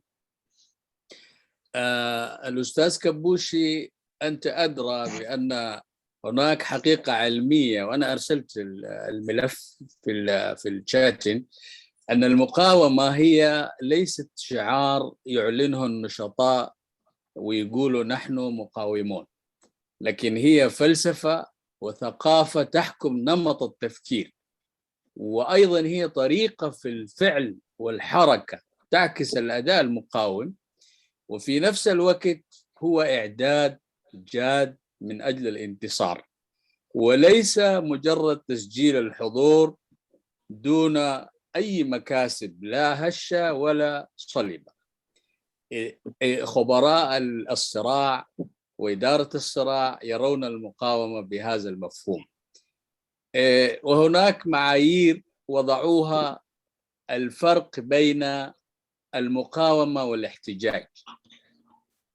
فهل المعارضة اليوم هل هي قاعد تمارس مقاومة أم احتجاج؟ لو نظرنا إلى المصفوفة السداسية اللي وضعوها الخبراء في الصراع وتميز بين المقاومة والاحتجاج، نرى أن المقاومة هو عمل قادر على إحداث التغيير، بينما الاحتجاج هو عمل رمزي لا ينتهي للتغيير. وهذا واقعنا في الساحة الإريترية. المقاومة هي فعل، الاحتجاج هو رياكشن وردة فعل. المقاومة هي خطوط حماية فعالة لأفعالها وأنشطتها، الاحتجاج عمل سبونتانيوس وعفوي وغير مخطط. رقم 3، المقاومة هي إرادة ووعي بالأهداف، بينما الاحتجاج عمل عفوي. وقبل الأخير تصميم على الاستمرار حتى تتحقق المكاسب والوصول إلى الانتصار، هذه المقاومة، بينما الاحتجاج هو مجرد تسجيل حضور والتعبير عن موقف وممارسة المقاومة في أوقات الفراغ. آخر شيء، المقاومة تعمل وفقا لتصور استراتيجي بعيد المدى، بينما الاحتجاج لا يوجد فيه أي استراتيجية. هذا الفرق بين المقاومة والاحتجاج بشكله العلمي. وإذا أسقطنا هذا الجدول على واقعنا نرى أننا نمارس احتجاج ولا نمارس المقاومة تماما. هذا السؤال الأول. وباختصار السؤال الثاني، الأستاذ كبوشي، أنا أتذكر أنه جمعنا لقاء في السفارة الأريترية في القاهرة في 98 عندما دخلت القوات الأثيوبية إلى بارونتو، وجاءوا قيادات المعارضة السودانية للسفارة ليتحدثوا بشأن المجتمع المدني السوداني، ماذا يمكن أن يقدم للإريتريين في المحنة الحالية. وأنا كنت حاضر في الاجتماع، وحضرتك وسيادة القنصل الحالي في القاهرة. فأنا أتذكر مواقفك كانت مع الأمن الوطني، وكان صوتك عالي ومعبر تماما ويركز على الحفاظ على الأمن الوطني. لكن الآن أرى أنك انتقدت دخول القوات الأريترية داخل الأراضي الإثيوبية، واعتبرت ذلك من الخطأ والتجاوز للأعراف السياسية والدبلوماسية والعسكرية. لكن كيف ترى يا أستاذ كبوش، كيف ترد على أن قواعد الصراع والاشتباك لصالح الأمن القومي اللي أنا سمعتك قبل كده تعبر عنه بكل قوة، جهة إثيوبية التيغراي أعلنوا بشكل صريح أنهم يستهدفوا وحدة الوجود الأريتري ويريدوا طمس ومحو الكيان الأريتري؟ فألا تعتقد أن الإجراء الذي اتخذته الحكومة الأريترية ألا يمكن فهمه ضمن الحروب الاستباقية دفاعاً عن مستقبل الوجود، طبعاً مع تحفظنا لأي تجاوزات ربما حصلت للمدنيين؟ آخر سؤال ثالث في كلمتين، ما هي فرص الوحدة التكاملية بين دول القرن الأفريقي لنتجاوز الطموحات والرغبات الضيقة الموجودة تيغراي تيغرينيا ودولة البجا وتيغراي الكبرى إلى آخره؟ شكرا أستاذ كبوشي. معك أحمد نافع. شكرا جزيلا.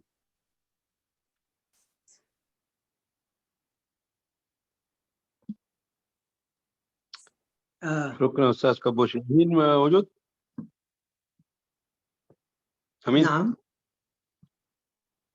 الأسئلة مرسلة في PDF على الشات، ممكن أيوة نعم. تستعين بها. Thank you. لا تمام. أمين ولا؟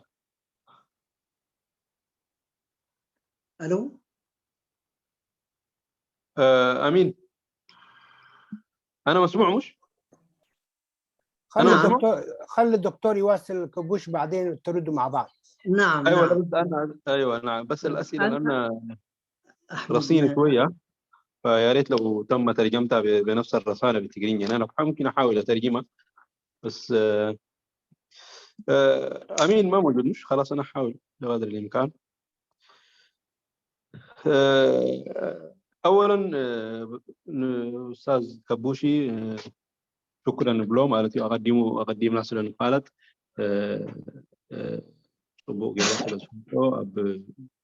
اب كايرو مالتي سلازي كمسؤول يدلي كاو حليفو في مالت خمزي ساينتفك ترمولوجي نيرو تي المقاومه وال ولا انا كمان لم بتقرينيا ابداليا مالتي امين ما موجود مش؟ امين يا عجي المقاومه والاحتجاج انتهى لك ما خلها المساعد ابتسال سيتي ابتخل ايتخاتو. انا مسموع يا جماعه ولا في اشكاليه؟ معلش يا دكتور، من خلال الرد على الاسئله ممكن تتضح لك الاسئله ممكن. نفسها بعد ذاك الترجمه، فانا حاتكلم بالراحه معلش. يعني هو الاخ احمد نافع اولا اشكره على تقديره، وانا حابدا بشكل 1 2 3 على الاجوبه، وده حساعدك انت. السؤال الاول هو بيتصور انه المقاومه عمل استراتيجي منظم واعي مدروس يؤدي الى نتائج تتم متابعته، وايضا هناك في مقابل دي في عمل احتجاجي بياتي نتيجه رد فعل لواقع وليس نتيجه فعل، وبالتالي يعني على عكس من عمل المقاوم دائما بيكون عفوي غير مدروس غير متتابع لا يؤدي الى نتائج انفعالي. انا يعني اتفق بالمطلق مع تقييمه في سؤال الاول انه ما يحدث الان في اريتريا للاسف الشديد حتى لا يرقى الى مستوى احتجاج. انا ده تقديري الشخصي. الاحتجاج ممكن يتم من مواقع شعبيه في داخل اريتريا زي ما انتم متابعين، حركه الشيخ موسى وغيره، واحتجاجات بتتم في القرى وفي المدن خلال ال 30 سنة اللي مضت. الاحتجاج اللي تم أيضا للمعوقين في بداية التسعينات في مواجهة النظام، في أشكال كثيرة من الاحتجاج تمت. إنما المقاومة السياسية الموجودة في الخارج أو في الداخل لم تصل إلى درجة حتى الاحتجاج التقديري الشخصي نتيجة لضعفها اللي أنا ذكرته، وبالتالي احنا في أزمة فيما يتعلق بمقاومتنا للنظام. وأتفق مع تقييم أخونا أحمد نافع فيما يتعلق بالسؤال الأولاني.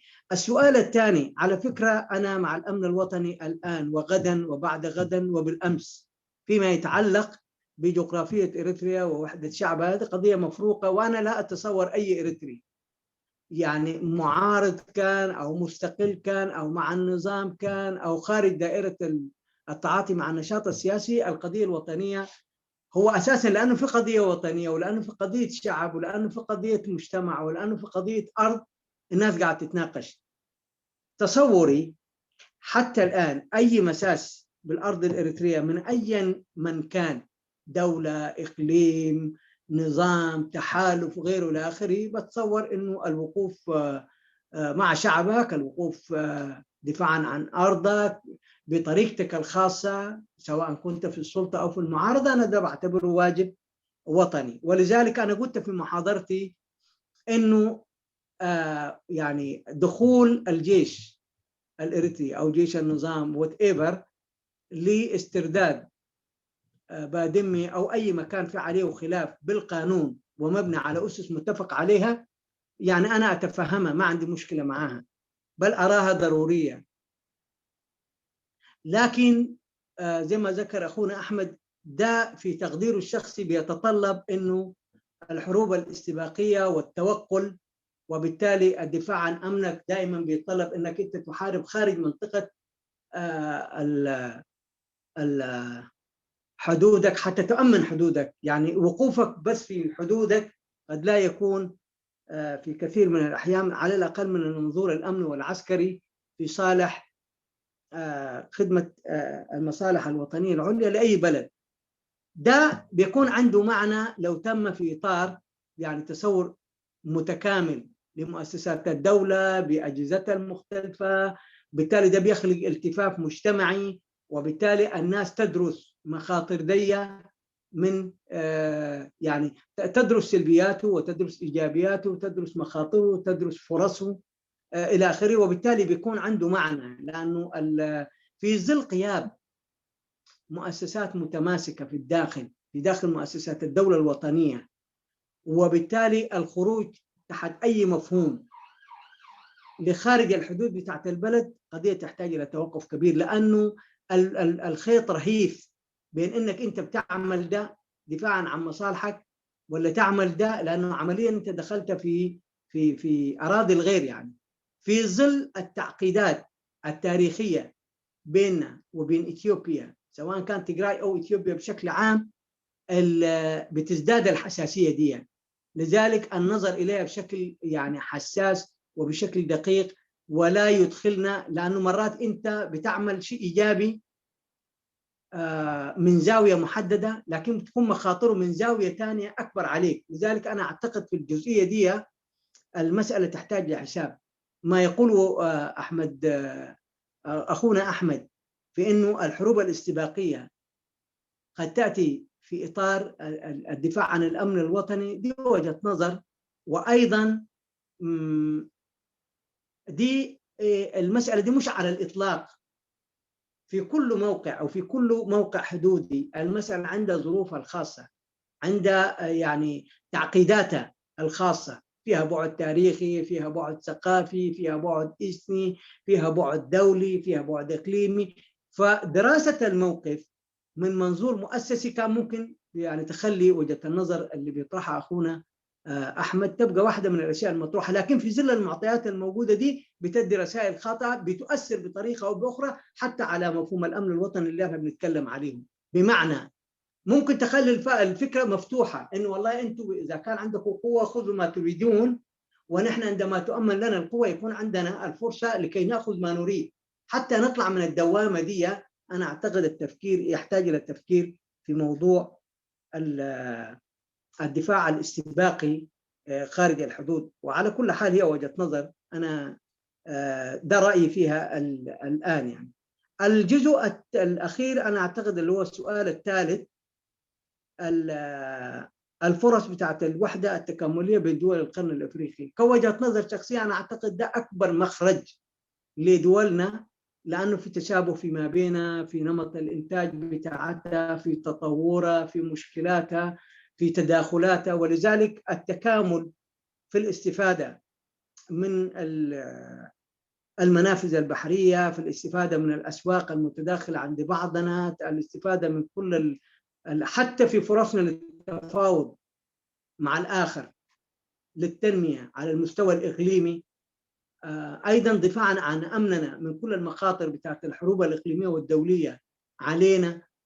بكل الأحوال أنا أعتقد أنه التفكير الجدي في البحث عن شكل تكاملي بين دول القرن الإفريقي يعني رؤية صحيحة ومسار صحيح، وأنا أعتقد كل النخب في المنطقة بتاعت القرن الإفريقي يجب أن تشتغل عليه. هو ما زال في مستوى الشعار أو في مستوى الحديث الشفهي، لم يعمق عنه ولم يكتب عنه بشكل تفصيلي، ولم تدخل يعني لا دول المنطقة بشكل رسمي ولا نخبها في التعاطي معه بشكل جدي. لكن أراه أن الفرص ممكنة وإمكانية تحقيقه في دوافع كثيرة وفي أسباب كثيرة بتدعو إلى تحقيقها وتوفر عوامل الانتصار لها. شكرا. عفوا أستاذ كبوشي، في السؤال الأول الاحتجاج والمقاومة. نعم، يعني كيف ترى الخروج طالما أنت تقييمك هو أنه لا يرقى لمستوى الاحتجاج؟ كيف يمكن تحسين إدارة الصراع والخروج من هذا المأزق التاريخي للأمة الإريترية؟ شكرا. أنا حقيقة ذكرت الكلام ده في البداية، قلت المقاومة الإريترية بكل أشكال المختلفة، مش تنظيمات، أحزاب، منظمات مدنية، شخصيات وطنية، نخب فكرية، كلها إذا ما توصلت إلى تفاهم مشترك حول البنية الأساسية، البيزك الأساسي اللي يسموها المسلمات. نحن حتى الآن بالمناسبة مختلفين على المسلمات، القضايا تتعلق بالهوية، بالأرض، باللاجئين، بالقضية بتاعت فهمنا لأمننا القومي، في قضايا أساسية لو توصلنا إلى تفاهمات مشتركة حولها يبقى كل قضايا الخلاف مش بس نتقبلها بل هي ضرورية، لأنها بتخدم الأساس دي من منظورات مختلفة وكلها تهدف إلى التنمية وإلى التقدم كل من رأيي. فأنا أتصور إنه الخلاف نفسه مش عيب، لكن تختلف على ماذا؟ هل تختلف على الأساسيات ولا تختلف على يعني هدف الوصول إلى ما هو أساسي مشترك بين الناس؟ هو دي المسألة. الآن الأحزاب في بلد ديمقراطي، فلنأخذ نموذج الهند، الأحزاب لا تختلف حول المصالح الاستراتيجية لدولة الهند فيما يتعلق بأرضها، بشعبها، بتقدمها، بثوابتها الثقافية، بثوابتها الروحانية، بموقفها من كل مكونات الهند المتعددة. ده كله قضايا متفق عليها. ولذلك خلاف الأحزاب أو الائتلافات اللي تتم في داخل الهند مش على ده. بناء على ده كيف ممكن تتطور البلد من منظورات مختلفة؟ احنا عندنا خلل فيما هو في البيزك بتاعتنا. المقاومة عشان تخطو خطوة للأمام يجب أن تنتقل من مرحلة العناوين إلى مرحلة التفاصيل، إلى الحديث بصوت عالي حول ما هو متفق عليه وما هو مختلف عليه. إذا اختلفنا في الأساسيات فده واحد من أكبر المخاطر المهددة لمشروع الدولة الوطنية في إريتريا في تقديري الشخصي. إذا اتفقنا على الثوابت الأساسية واختلفنا على سبل الوصول إلى ما هو أفضل فدي بداية الانتصار على النظام والانتصار حتى على كل المخاطر اللي تهدد فكرة بناء الدولة الوطنية الإريترية حاضرا ومستقبلا. ده رأيي الشخصي فيما يتعلق بأنه كيف ممكن نبني مقاومة مسؤولة وحقيقية واستراتيجية ومباشرة وليست رد فعل. شكرا جزيلا. أنا أحسن بلا قبلي جيت تنقلت بلا نزنورة طبعا توي مردنا يتي حتى زي كونه تنقلت كمان كرهونا جينا أمكله بإنجليش كلنا ولا هو مالتي. حجيت أستاذ أحمد نافع حكيته تحته تفللي أو مونغو ريسيستانس وبروتستس هجي في ريسيستانس كتب نقلها موداتا نتي تجبري ناتو ريزلت مقيار ناي منغست خمس يخيل بروتست ولا كم مقيار زي كونس قال نجر اي دساي بلكان وسخا بروتست تجبر تنجر كم تزنبر يقصل ايتي كوناتاتنا ايرتراس اب قصار حجي اب بروتستينا زلنا ويك بروتست كمان اي بس احنا زبل الرأي ايو اقريبو مالتيو استاذ كبوشي خا ابتي ملسو هو سامع يمسخا تي كساب حجيت منقصاصنا نكايدو زلنا هم تقاومتي ولا تدرجانا بروتست كمان اي بس احنا مهنياتو بمدنا يبعل حج موسى ويزوق ادخال منقصاصات برد نبره ابوشتي الاترا እሱ ኮምፕሮቴስት ክትልካት ገልጾ ትኽእል ግን ሓደ ካብቲ ዝሕዝን ነገር ወላ ኣብ ከምኡ ደረጃ ከማን ክንበፅሕ ዘይምኽኣልና ኢሉ ገሊፅዎ ማለት እዩ። ኣብቲ ከመይ ጌርና ናብዚ ክንመፅእ ክነበርትዖ ኢልና እንድሕር ንሓስብ ኮይና ከዓ ከምቲ ቀዲመ ኣብቲ ወይ ዝበልክዎ ኩሉ ኣካላት ሕብረተሰባት ናይ ኤርትራ ኩሉ ማለት ሕብረተሰባዊ ወላ توم إليت ولا توم مهورات ناي سيفيك سوسايتي كله ناي تقاومتي توم مالت ناي أكاديميك تغونو سبات كلهم حنساب حبيرنا نصبق تعيش ممكن مثلا الرأي أمسينا كن بقس لنا مخنياتو بتزعب يشجرات نعنا زلنا كساب حجي أبتيناي بيزك إشوز بهال كن سامع زي مخالنا كساب حجي تراي أب أرستات لاينا نموجد كابت أرستات وسينا نابتي ناتو زرزر نزارب سلزي لنا كساب حجي بقلميتكم سقوم زي مخالنا يزيو يقولوا مالتي حجي أبنت ولا هم هندي أمسيو بزح في اللي كم جلوهم جالسوا جن ولا أبوشتي توم بارتات كجبرون كله بحسب فشرحون كله تسمع معلو نجارات تجمع قطولو نجاراتي كم زي تبيزي كايكون أبتبيزي كلهم تسمع معهم نتي تفليليات ناي هيماناتهم ناي بحلتاتهم ناي قنقوهم ناي كال كله بحسب تسمع معهم جن نزل لنا كم يجيرنا أبصبق ناي تهجرنا وعلى زبل التحسباء وتزخيلهم جن إحنا ولا نزخ ما كل السماء معلو زي مخالنا أبزع بصيح النازلو سلزي كابتي نتي مقوامنا نخنا برتعون بحدينا نقدم نزيان نتفق لنا بحلا يتقدم يتحطوا ما تم السبحان صابيرين أفتح الأي تي أستاذ نافع أنت يروح حكيتو أب جزء ورارات مالتيو أستاذ كبوشي أب إمباسينا إيرترا أب كايرو دا سرحان كله مالتيو شعو بارنتو خاتون كله سودانويا مسيومنا انتاي كن حجز نخيل كم سودانويان سي انتاي عينة حجز كن قبر نخيل مالت كم سيفيلاويان مالتي هم زي وتهدراوي ولا زي كونس هم سيفيلاويان كم انتاي خن حجز نخيل جبل الرأيات أشموني رسول شعو سمع كاني ربتي ناتكا مرسته بزنوبركا مالت نصر زخانة برتع زخانة بزعبا national security كم أرست حسكا صبوا جاك شعوت ما قوت نيركا جين حجي تزجرم نجر ولا سرعتنا إيرتراسي سراويتنا إيرترا سجيرو أبزناي إثيوبيا مستافو كم أسجا إيركا مغلاسكاس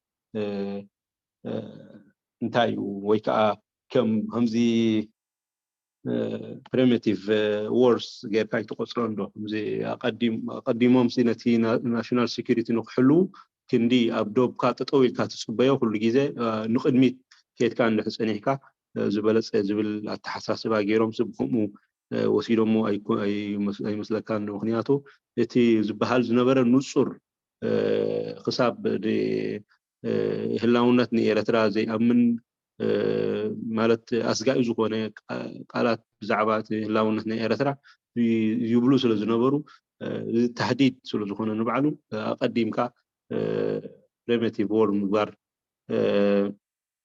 primitive مالت war مالت مبار تاش مالتي حجي نزي أخا تايلو مليسوا أستاذ كبوشي أنا كاب قدم حساب حجي كل جزء الله أبتا بوتاي national security حدا كرجس زي بلولايديو زي حساب حجي أمنو لي حجي تقاوماي كوينه دو تقاوماي كوينكا ويكال كوينكا ويكا مسرعات كوينكا بزخونه كوينكا إرتراو هابونكا تي national security كحلف زي بلو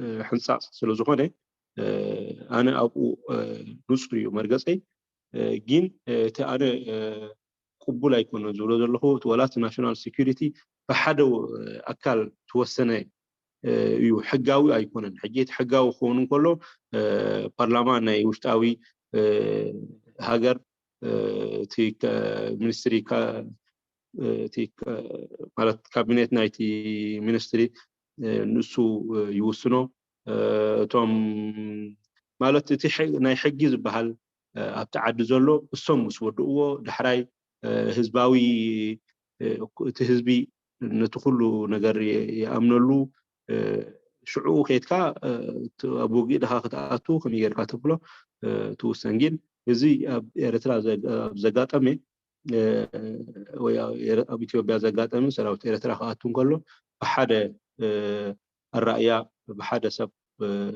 مالت سرعة السياسة ولا سرعة نوع زي يقولون نبين السوزو والسنو وسينو زعته وصل زخنة يزقبل كم زي يكون إلى رئيه مالتي تاسال سيتي حصل زبالة حطه زناي أخبراوي ناي إست أفريقيا بحساب حبير كان مسرح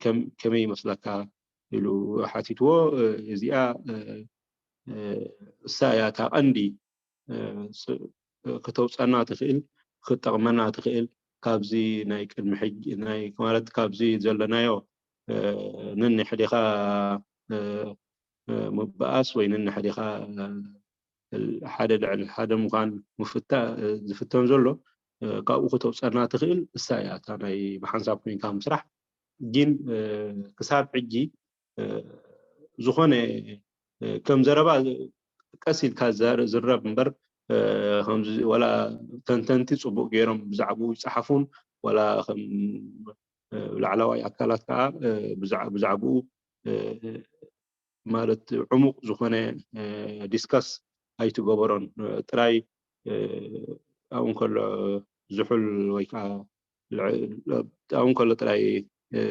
فوكس زخونه مزرراب تراي زاربلوجين بناتي الرأي صبو غير متقامنا نخلو تي كبابي إست أفريقيا قوم من دحر حساب صبو غيرو تصنيعو تمرميرو دحر كتكبر كيلو بهلاي مالتي يمكن نتوقع انه ترجمت كلها اسهل استاذ اسهل سلام اوكي مجمريا فس عيد الأضحى كل عام وانتم بخير عيد سعيد ان شاء الله كاثم نايق مصايب بعلاتنا ابعدنا تملسنا هنا بعلوم እግዚአብሔር فقاد يكون ان شاء الله سلام استاذ ابراهيم تتمرت بتعم صبوق تي زغرب كايوت انتنا ملو بوغناي ببزح شنخات سامع بزغرب كاينات بتات حجي مثلا غزي خنقطب ምናልባት ምስ ዘሎ ናይ ግዜ ኩነታት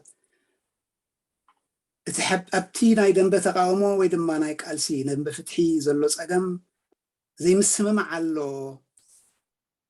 ወይ ከዓ ብጭቡጥ ዝኸይድ ዘሎ ቃልሲ ንለውጢ ክበሃል ከሎ ስርዓት ምቅያር እምበር እንታይ ክመፅእ ከም ዘለዎ ድሕሪ ስርዓት ይዛረብ የለን ንኣብነት يأكل بقى طريق إلى مجهول الكيالخ بتخيلوا الدباتون بتمساسال منقديت بروجراماتون دي حرينا يو حجاني حدن يكون كنز بزلخو نا يأكل ويد ما نا يودبات مالتي يكون ግን ሓደ ንጹር ነገር ኣሎ እቲ ሃገርና እታቶ ዘለ ሓደጋ ህጹጽነቱ ኣዝዩ ከቢድ ምዃኑ ጠቂስካ ያለኻ ግን ከዓ ብሓባር እንተ ዘይኮይኑ በበይንኻ ኮይንካ ምዕዋት ከም ዘይከኣልውን I think ዋላው ካብ ግልጽ ኢልካ ብልካን እንተ ዘይበልኩ ትመልእኽትኻ ናብ ጎጹ ይዝኸይድ እዚ ማለት ኤርትራዊ ሓይሊ ኤርትራዊ ሃገራዊ ኣካላትና ብሙሉኡ ናብ ሓደ ብሓባር ኣብ ክንዲ ካብ ግዳም ኮይኑ ንኤርትራ ዝሪኣ ኣብ ውሽጢ ኤርትራ ኮይኑ ንግዳም ክርኢ ከም ዘለዎ ሜርካና ብጣዕሚ ጽቡቕ ነጥብታት እዚ 100% ተሰማዕ የምሳኻ ብዚ ጉዳይ እዚ ማለት እዩ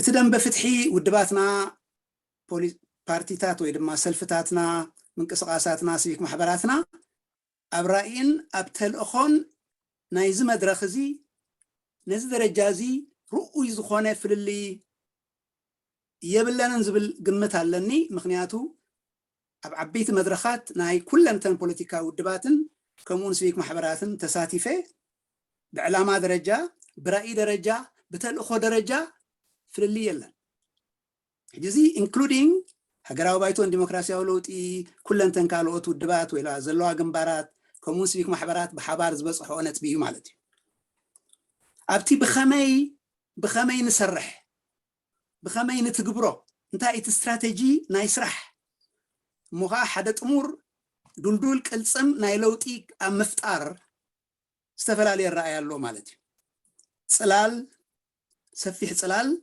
بتحدى شنخ كا و كينيو صلال كم حيلي نزلو هاجرا حدقة كجتم زخل كناتات كنفتر علنا جنبار نبلو ولا شمون صلال يكون صجا ما يكونن جن مينيمم بروجرام بزمسلنا كنزاتي كنبر زي كونس أبصرح أتينا هاجرنا خندحنا لنا ماس حجي إذن مقبار كا كل تننا هنا الرأياتات فلسفناتات أمنتات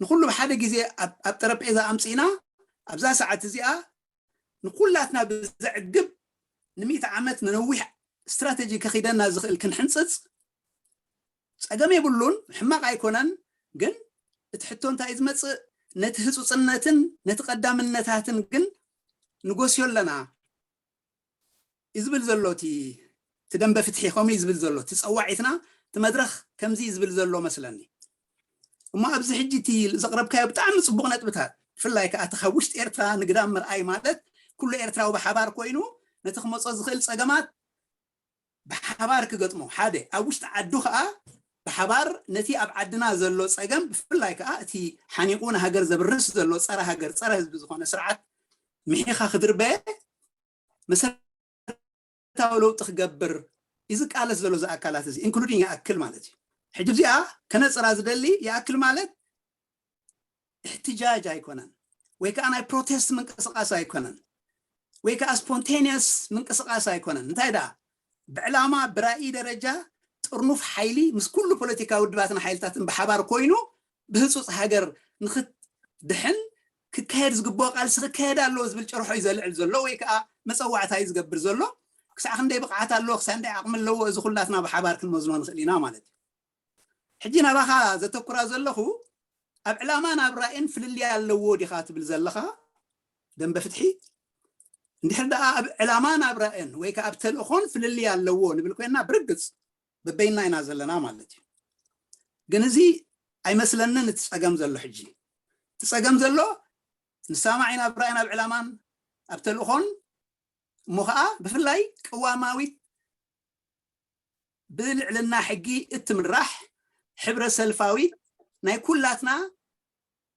سيفيك ديموكراتيك سيستم اب ايرترا حكم مدني ديمقراطي إنا نصوع زلنا مثلني حجزي نقولو إيو سولف زقبرو بتوشت مالتي قالوا عبيت قدايات اللو كزرب اللهم زلو ما عليها زي بلو قلنسهم فتحيهم انت دعا اب مفتاحنا يتسرعاتن اب ملو صفوف زخوانا ناي مساقاقري شارتر كاب حجي اندحر دا كنا دالو خيلنا يتي حبارا ومرداءتا زلو حجي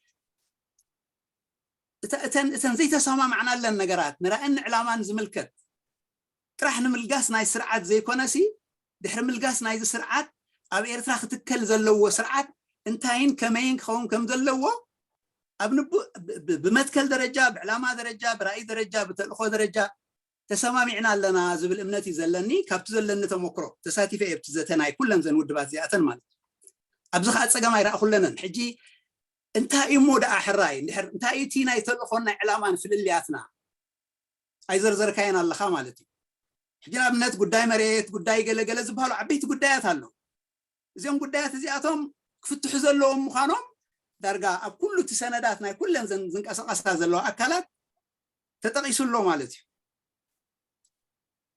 كابوز عبي نحبار ودو سمم حجي نقبر لنا أبسدت إلنا خن الزارب من البات أبجي أتنصر الليل أنتي بفلاي قوام صحيفنا خن عتول لنا أنا إيرترا قوام إيرترا حجي خنو دو لنا أبقدام كوينا زبريتو أنت خوينو تنصروا من أنتي أبزي تسب شارتر يزبل زلمبر قوامي بليلن بتشارتر جن ملوك خونا اللو للطراطرا يكونن اما حجي نزيئة فلاليخة تنصر اللي مو بستخالنا متنكا ندحر دا ابرأنا بتلخونا بعلامان تسامعنا لنا كما يجيروا ايو بحبار نزلو عمام يهجزلو عمام ملقاس سرعاتن نعوخ امتكال ديمقراسيا وسرعاتن بمسارات تنسامع لزلنا مقوميتات هاجراوي مقوميتات هاجراوي حزباوي مقوميتات أفتحن ديمقراسن معرنتن حرنتن زسمر كوسي حجي بزرباز قدفنا يبلنا كله خاب سندات تقميت الله مالتي مسخاون نعوي خان صبارك كايب زنايلو مع أنت مجلس إخاء جن بمنتهي دمديم كان لها أي تسمع معنا لنا حجاب زي أقرب تجارات أتنمو حق زني تنكي ودي الله شكرا جزيلا أستاذ أستاذ مو عربت بلا ولا العربية. على حسرة بالكاس أجمل لا لا لغتك كويسة يا أخي تفضل سمعتها قبل كده أسهل باختصار بس النقاط المهمة كذا. أحاول بصورة مختصرة. النقطة الأساسية اللي تكلمت بها هي قوة المعارضة معسكر العدالة برؤيته هي متفقة في الرؤية وفي المهام الأساسية لهذه المرحلة، وتتحدد بإزالة النظام ونقله وتبديل بنظام ديمقراطي ذات سيادة القانون وذات سيادة تعددية الأحزاب وسيادة الإنسان وحرية الإنسان وكرامة الإنسان الأريتري. كل الأحزاب كل التجمعات بتتفق في هذه الرؤية، في هذه المهام الأساسية لهذه المرحلة، وأنا حضرت في عدة نقاشات متطولة مع تنظيمات سياسية، مع المجلس الوطني وكل التنظيمات السياسية بعد مجتمع مدني ويأكل بحد ذاته، ولا ما فيش خلاف في الرؤية وفي المهام الأساسية لهذه المرحلة. الخلاف الموجودة برؤيتي هي خلاف كيف نطبق المهام الأساسية التي اتفقنا به، وهو إزالة النظام وتبديله بالنظام ديمقراطي. واتفقنا في اتفاق ليكون لنا ميثاق انتقالي مفصل، ميثاق انتقالي مفصل نتفق به الآن، ما حنكون ننتظر حتى إزالة النظام، لكون نتفق في رسم ميثاق وطني انتقالي متكامل بمشاركة كل الأحزاب وكل التجمعات والتحالفات وكل التحركات والنظام والمجتمع المدني. لكي نطبق هذا الآراء هي مختلفة. بعض الناس تقول مذلة هي شيء واحد، ولكننا نحتاج إلى شيء فعلي يطبق المهام والهدف بصورة فعلية بأقصر وقت ممكن. فنسميها مذلة، نسميها جبهة، نسميها حكومة، كل هذه هي اسم. الشيء المهم هو كيف يكون لنا مؤسسة وطنية شعبية أو جماهيرية فعالة بمشاركة كل القوات، سواء كانت الأحزاب والمجتمع المدني والحراك الشعبي وكل المثقفين وغيرهم. ففي تفسيرك أنت حللت كل شيء بصورة متكاملة، وأنا أتفق معك مع كل البنود التي طرحته، خصوصا الشيء الأساسي اللي طرحته وهو متفق معك، هو يجب أن نكون ننظر من إريتريا إلى الخارج، لا يكون لنا نظرة من خارج إلى إريتريا. هذا هي كلام كبير وممكن حأكون أكتبها، لأنه عاوز أتذكر هذه النقطة لفترة طويلة. فأناشدك، أحييك في هذه المواقف الثابتة الوطنية، ولكن لما قلت ما متفقين يكون نحن محتاجين إلى اتفاق. إذا اتفقنا في الرؤية والمهام الأساسية للمرحلة I think الاتفاق في الرؤية والمهام الأساسية هي كافية لدخول إلى العمل الفعال والتجربة والممارسة الوحدوية لتكمين القوى السياسية الإريترية أو الجماهير الإريترية والشعب الإريتري من لإنقاذ الوطن ولإنقاذ الشعب الإريتري بأقصر وقت ممكن. فسؤالي واضحة، أنا اختصرت، فأعتذر على اللقاء وشكرا.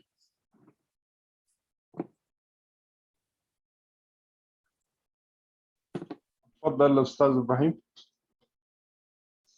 ايوه طيب، يعني انا اعتقد هنا بقى نحتاج نتكلم شويه بصوت عالي وبوضوح وبصراحه ببساطه.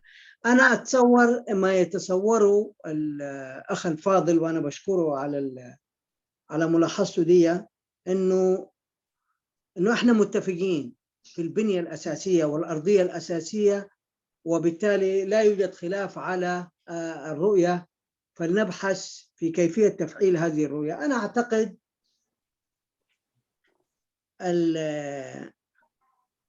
ده تصوري على الأقل. الحديث عن الاتفاق حول قضايا بشكل عام، والله نسقط النظام من أجل الإتيان بنظام ديمقراطي تعددي يؤمن العدالة والديمقراطية للمواطن الإريتري ويحفظ كرامته ويحفظ أمنه، ده كله ينفع لعناوين بتاع صحف وجرايد ومجلات، لكن ده مش نصوص اتفاق.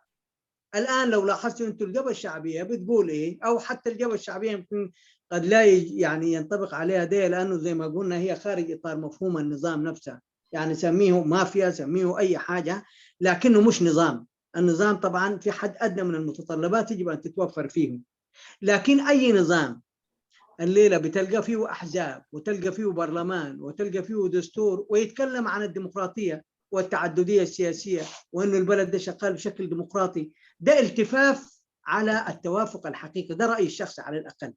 نحن يعني شنو المقصود بدولة ديمقراطية تعددية قوية قانونية؟ على ماذا؟ شنو المبادئ اللي تخلي الدولة دي تبقى ديمقراطية؟ نحن كارتين متفقين على شنو؟ مش متفقين على الديمقراطية، ده كلام عام. مش متفقين على تعددية حزبية، ده كلام عام. مش متفقين على تحقيق العدالة بين الناس، ده كلام عام. من نحن؟ وما هي قضايانا الأساسية المفروض نقيف على؟ دي نتيجة، هي الكلام اللي قاله أخونا الآن صاحب السؤال، دي نتيجة مش بداية. البداية نحن حقيقة إذا عايزين نتكلم بصوت عالي، القضية بتاعت الهوية لم تحسم بشكل جدي وحقيقي بين كل الناس والفاعلين السياسيين بشكل كقناعات راسخة، إنه بدون تصور مشترك للهوية بتاعت البلد من الصعب جدا نمشي لقدام.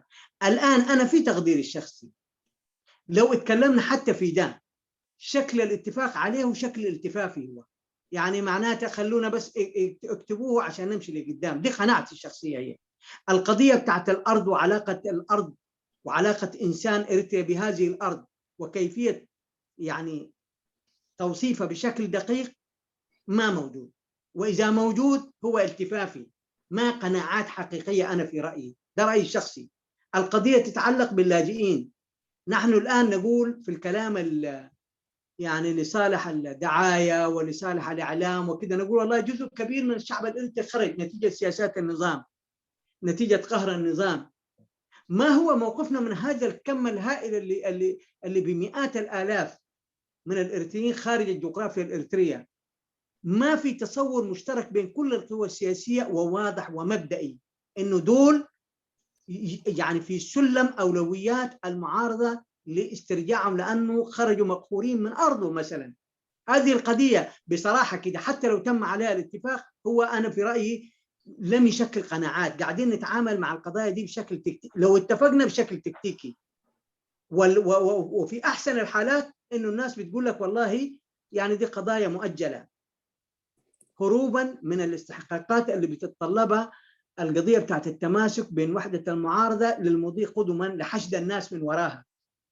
الليلة لو أنت تشوف، هو الأخ أكيد يعني يمكن في تنظيم سياسي أو متابع من قريب حالة التنظيمات السياسية. حالة التشظي الموجود دي ما واضح فيه، يعني واضح فيه التباين اللغوي والتباين الجهوي والتباين حتى فيه ظلال بتاعت الدين وغير، كله ده موجود، والظلال القومية والظلال الإقليمية ما موجود دي.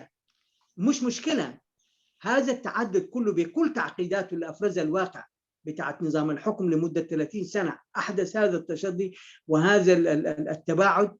شنو المعارضة عملت للوصول إلى قناعة حقيقية لذا؟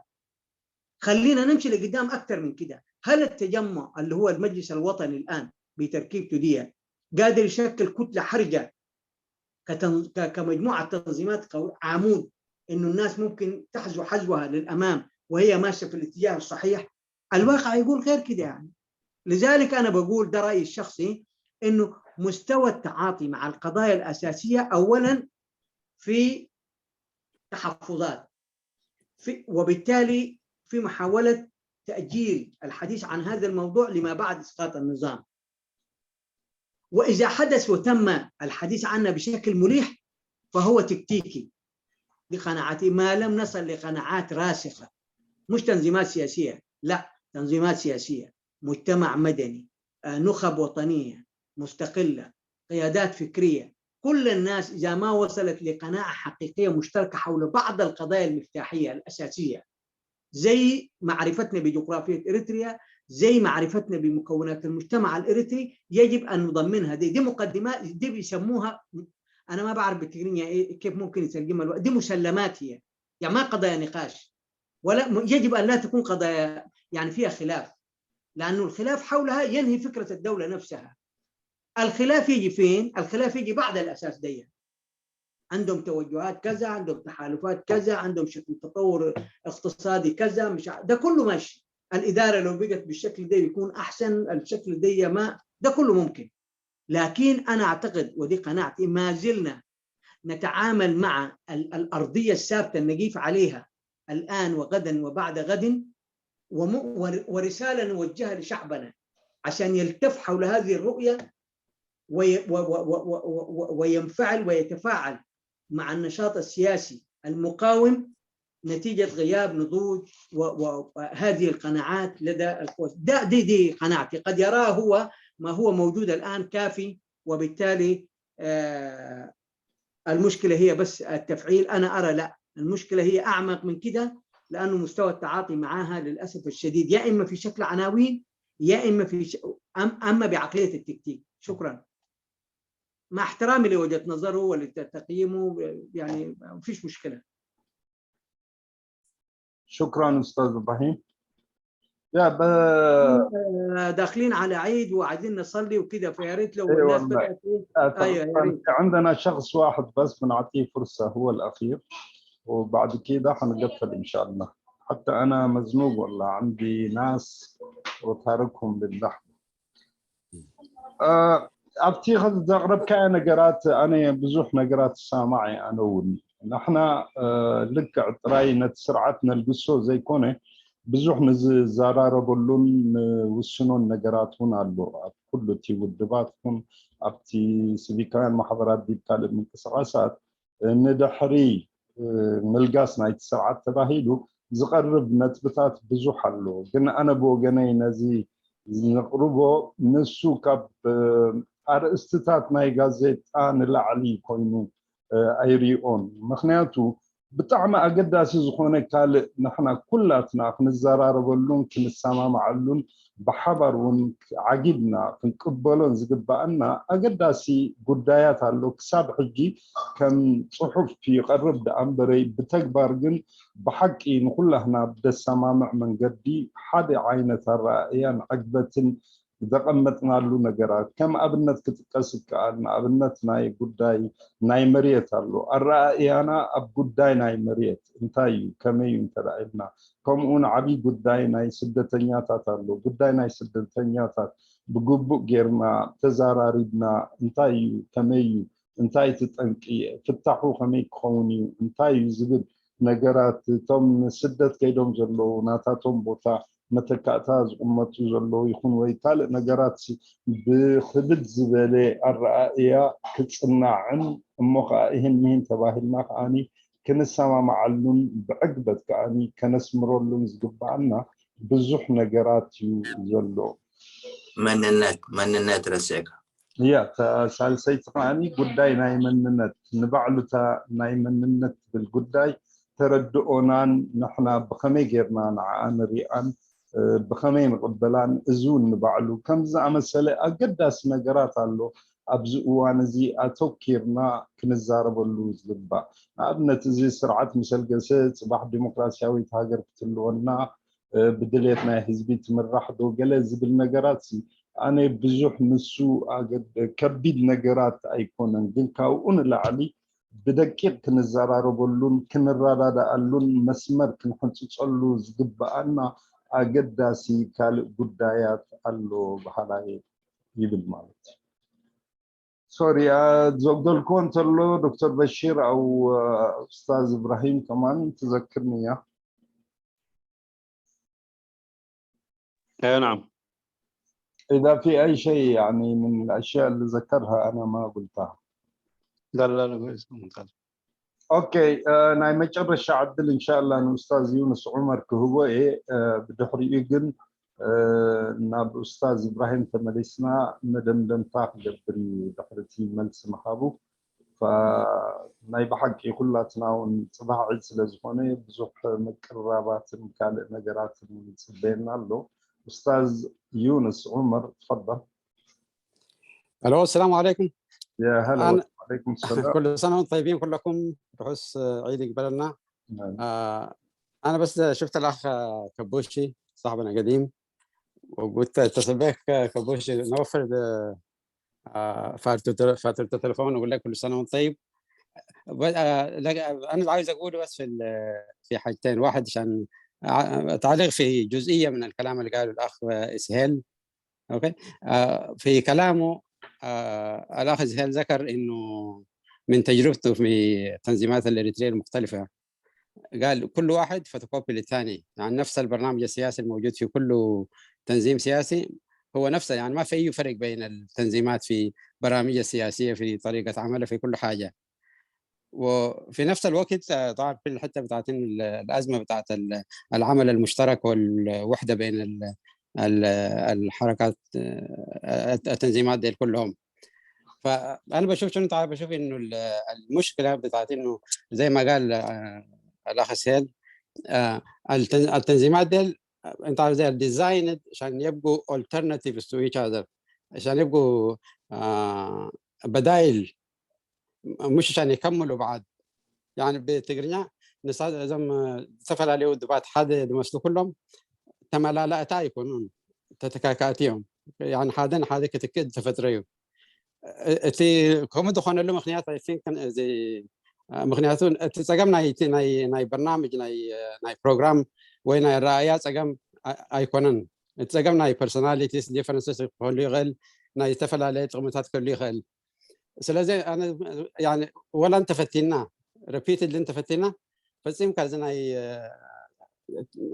alternatives يعني دم تتكاكاتي ودبات بحنسب كسرحو دقبر صعري كم فرد اللي هو هنا الرأيني for some reason كبوش انت كم تقاندري اتخالي كبلود لنا بتي البرزنتيشن كله عين بركون قلنا انت شو زي بحافظ ازمه نتنا نتي نايتي تقاومات له اي ثينك بناتها رأيها ابتي علامات دلو علامانا نحن كله تي علامانا تقاوم حيلي رجيم تشينج نتي سرعات كاب سروع الجسكا دحريو انت شو you hope in something better will come.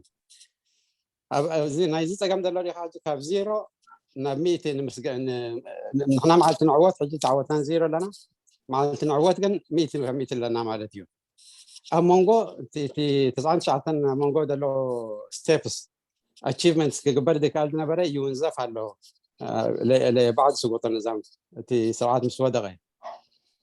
أنا دول كنت أحس دي I think تي لوب هورنا يتنتشون دلو أبويو إذا نتسرعات مودا رجيم تشانج كم وزيت نايتين قبرق عالسيك هون دخل المبر ناتو سودخ على علامات خون يبلون بهذا يعني إذن وزيت ناتو هذا كابتي possible outcomes نايتي قالسي رجيم تشانج خوني خل ويكالك خوني خل نحن حاجة كابزي رجيم تشانج أجندة قرب موف إنت نقبري خا تأمنقون ونزفدر لنا قرات انتهى الحجة ناي human rights قدايات ناي أسورات قدايات ناي إذن حبير كان مسرح من الجزائر سو ناي كله زناي كقبر دكان نقرات كله تونزيف الحجة أبتي تمام أبتي أب خيباتنا نزار باللمبر أب قبري زخان نقري لنا عجينا I think أو كبوش أنت كم دولنا لي ترجمت هذا المشكلة نص عن شوية الأخيرة حاولت ترجمها بالعربي. أوكي أنا قاعد أقول أنت عارف الأزمة في بتاعتنا هي في إنه المعارضة الإريترية كلها مركزة في هدف واحد، الهدف بتاعها اللي هو إسقاط النظام. أي حاجة الكلام اللي قاعد نقوله ده كله ما في زول بيرفع سؤال بيسأل حتى إطلاق صراحة الأسرى. نحن منتظرين إنه نسقط النظام بعدين نطلق الأسرى، اللي يموت مات لكن الحياة نطلقه. فالأزمة قاعد تجينا نحن. أنا قاعد أقول في نظريتي بتاعت إنه إسقاط النظام المفروض تكون نتيجة للعمل اللي بنعمله، لكن ما بتقدر تكون هدف في حد ذاته. نحن لو هدفنا لإسقاط النظام خدنا الهدف الرئيسي، انت عارف بنجي للحاجات اللي الكسور اللي بتجي في النص. نحن بدنا ننتصر من الصفر، ولو يوم ننتصر حنكون 100%. اوكي، في النص في 99 كسور، يعني الانجازات كان المفروض تحصل اوكي وما بتحصل. يعني حتى لو انتصرنا بعدين انت عارف حننتصر نحن مودين الرقميه، لكن هو واحد براكتيكالي. ما from 0 you can only go to 1 بعدين to 2 to كده. مش عشان نمشي ل 100 نحن عندنا 99 حاجات بعدين حتكون منتظرانا لانجازها بعد اسقاط النظام. I think نحن we need a change في البارادايم بتاعتنا ولا في طريقه التفكير بتاعتنا، انه اسمه شنو نتعامل مع الهنايه دي كيف. كبوشه وكل سنه وانتم طيبه. شكرا لكم. شكرا استاذ يونس. استاذ كبوشي بعطيك الفرصه إذا عندك تعليق في الكلام اللي قاله، وبعد كده ممكن ندخل في ختام البرنامج اليوم. تفضل أستاذ كبوش. طيب أنا أحاول أمسي وكل سنة وأنت طيب أخي يونس، وعيد سعيد. وأنا أتفق معك ولفت انتباهي لقضية مهمة جدا. أنا كنت قبل فترة براجع في برامج التنظيمات، مش مضامينها واحدة، حتى عدد الصفحات بتاعتها تكون واحدة. لذلك أنا أعتقد يعني قدر يوصف المسألة يمكن بشكل مبدع أكثر مما يعني ذكرت الأخ يونس. إن التنظيمات دي هي تنظيمات بالمناسبة جاية عشان تكون بديلة للآخر، مش عشان تكون جزء من معادلة. يعني ثقافة إنه أنت تملك شيء من الحقيقة، وأنت تملك شيء من الأجندة، وآخرين يمتلكوا أشياء أخرى من أجندة مختلفة، نجمعها مع بعض. هذه الثقافة بتاعت التوافق ما عندنا. إحنا ما زال أقول القضية مش سياسية، هي قضية مفاهيمية بارادايم فعلا، وهي أيضا قضية ثقافية. هي كيف نصل لقناعة كلنا مع بعض إنه والله نحن لا نمتلك كل الحقيقة، نحن نمتلك جزء من الحقيقة. نحن لا نعبر عن كل المصالح بتاعت كل الناس، نحن نعبر عن جزء من مصالح الناس. هناك أجزاء أخرى من مصالح الناس يعبر عن الآخرين. كيف نجيب دي مع بعض ونعمل قاسم مشترك أعظم بين كل الحاجات بتاعتنا دي؟ هي دي أكبر قضية إشكالية قاعد تواجهنا نحن في العمل السياسي المقاوم بشكل عام. هي دي زي ما ذكر أخونا يونس، احنا عايزين ندخل بواحد عشان نبحث عن 99% من الحلول بعد ما نصل، ودي كارثة كبيرة. جربت علينا أن نلتفت للآخرين، فكروا تحت فكرة بتاعت احتجاج قوي ورفض قوي، ووصلوا إلى إسقاط النظام. بعد كده بدأوا من 99 يبحثوا عنها بعد سقوط النظام، عشان كده التجارب تعثرت. نحن بقول بشكل صريح أنا يا جماعة خلونا نبحث عن توافق مقبول يخلينا نقود مرحلة ما بعد إسقاط النظام الانتقالية ونضع أسس قوية جدا لدولة مستدامة، دولة راسخة قوية عارفة ليش، عارفة أن الإريتريين ديل الأرضية اللي واقفين عليها قوية ما عندهاش مشكلة. ده ما موجود. النقاش عنه الآن يقوي وحدتنا أكثر، تأجيله يفتحنا للمجهول ويخلي يعني نؤجل قضايانا والبحث عن فكرة أولوية إسقاط النظام. أنا أعتقد دي بداية الأخطاء اللي قاعدين نرتكبها ده بشكل عام. ولذلك في مجمل الكلام اللي قاله أخونا يونس في تعليق، وأنا شايفه تعليق موفق ويصب في نفس الاتجاه اللي أنا كنت أقصده. يمكن ده فيما يتعلق بتعليق أخونا يونس، الله يعطيه العافية. شكرا أستاذ إبراهيم. يا بزيادة سي أبتي أقدم بيدو حونا يونس في الزارب اللطس أنا أي فلاليني أنا أبز قربا جزية ونتي بروغرامات نايتن سفلالي والدبات دلو تقنت الكري إن كله قال ملتات بكع كم تنسوز بولو أبتي بروغرام في اللي يلنت راي زي كونا سيك سابونا بتقوترين ايتي pages نساتن بروغرامي لن بتصحافو أون بزحف اللي أي ثروح بولونيقا تي قداي دلو حجي تمكروح نقسم علينا كابتن إذا حالف قالسون 3 عامات قالسخ أنا كايد مكلنا دا حراي نتسا مسكونة إرترا نركبولو إنا أو نزيفنا ينقيز نبرنا دحرتي سرعاتنا تي هاجر مستقاطات أرو ولا حمت نقبر زي كألنا أبز درجازي أو ديقنا دلو لومي بقبو كنزرارو بلون كنسمرولون زلنا نجرات وحد يكونن بقبو ممكن سرحلو زقبأنا نسو يو أبزقوا أنزي مغنياتو تا حيال بايتاز اللو هاجر نمسرات كاب حجي خنسر حلو لنا دا أمبري حجي قدامي علامانا بزخونا من قدي إذا سرعة زي نلقصو أبزبل تراي زستمر كوسن ترى أخوينو لكع كمتي أبز حالفي دحرتي ناي 3 عامات قالس زبوانا فنا تي جزائي أكال الجسنايو كوين جن أبحما عزقتوري أغدي مثل زيت فتح حجون تماساس هذا النجار مخي كون كاب حجي خنصر حلون كن عقبلون يقبأ لنا يمكن بزين ودع لنا أستاذ إبراهيم كبوشي عدلنا عخاق بكا مزازني زخوني ختم حلال فضل اللي ملقتنت الله. شكرا للحضور. وأنا أعتقد الحوار يعني قيمته بس ليس فيما طرحت لكن في مستوى التفاعل اللي تم بيننا وبين الحضور. يعني الأسئلة نفسها جزء أنا بتصور من المحاضرة، الآراء الثانية اللي نزلت برضو جزء من القيمة التفاعلية الثقافية. ولذلك أتمنى للمنصة دي أن تستمر وتكون دائما تبحث عما هو جوهري في قضايانا، فيما هو أساسي، فيما هو يساعد على تقريب وجهات النظر وينقلنا من مستوى التسجيل للوقائع ومستوى يعني التذكير بها. حتى للأسف بالمستوى ده ممكن يخلق حالة بتاع إحباط، لكن لو حاولنا نفككه ولو حاولنا يعني نعيد ترتيبه ونستفيد منه لنبني قواعد عمل جديدة يعني تتناسب مع حقيقة الحاضر وتكون عندها قابلية للتنفيذ في المستقبل. أنا أعتقد ده الدور بتاعتنا في كل مكان، وبشكر المنصة دي إن بطريقة أو بأخرى يعني بتصب في الاتجاه دي. أتمنى أن تستمر الحوارات في الاتجاه دي، وأيضا أن ننطلق إنه أنا بقول يعني كمحاولة بتاع التدريب لفكرة إنه أنا ما أملكش الحقيقة، أنا ما عنديش كل الحلول، أنا لما بقول ده بقوله بشكل نسبي هكذا أرى.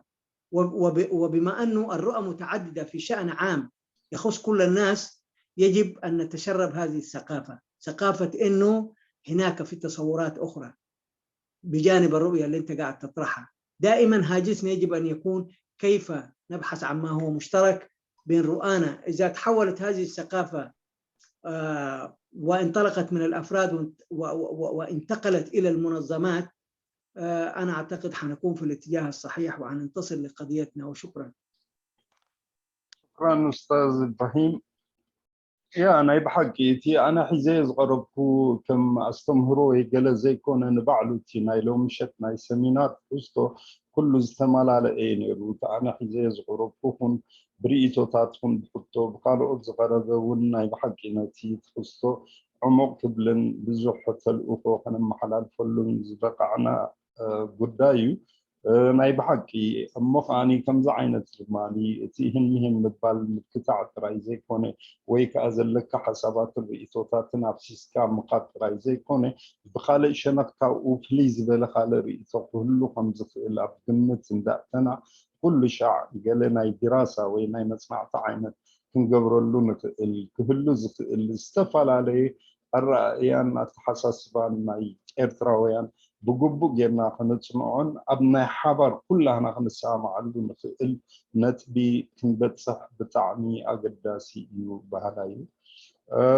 نحن بوجنا أستاذ إبراهيم كبوشي نايب حكي نتي زغرب كات فستو يكون ولا أنا بتزغرب زنبرة خطوطات تهبوز نبركا ملسطات يكون نايب حكي زنا أدن زم قوسني نيرو نحن بوجنا كم زين حضرة ونقحات لعل مسجانا نقرب لك شكرا جزيلا. تفضل دكتور بشير.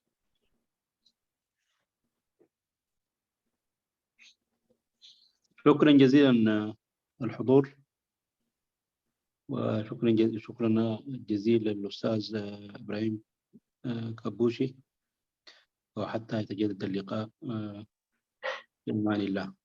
وكل سنة وانتم طيبين. يغني لنا كلكم نسمع بزي أبدون بنشوفهم يكونوا ويكان بفيسبوك كاتاتولونا زمشوفهم بلبنا مسكنكم ناي بحكي مستنا عيد مقانو تي قطري ناي تساتفتون لومي كم تزلمدنا يو عين برن كوينوغن تي صومنا والسمينار ما بقبو تكاتاتولون سبح جون سنة سمحكم كلكم لباوي مسكانا يغولكم. شكرا جزيلا، والشكر الجزيل لك أنت يا ضيفنا العزيز أستاذ إبراهيم كبوشي.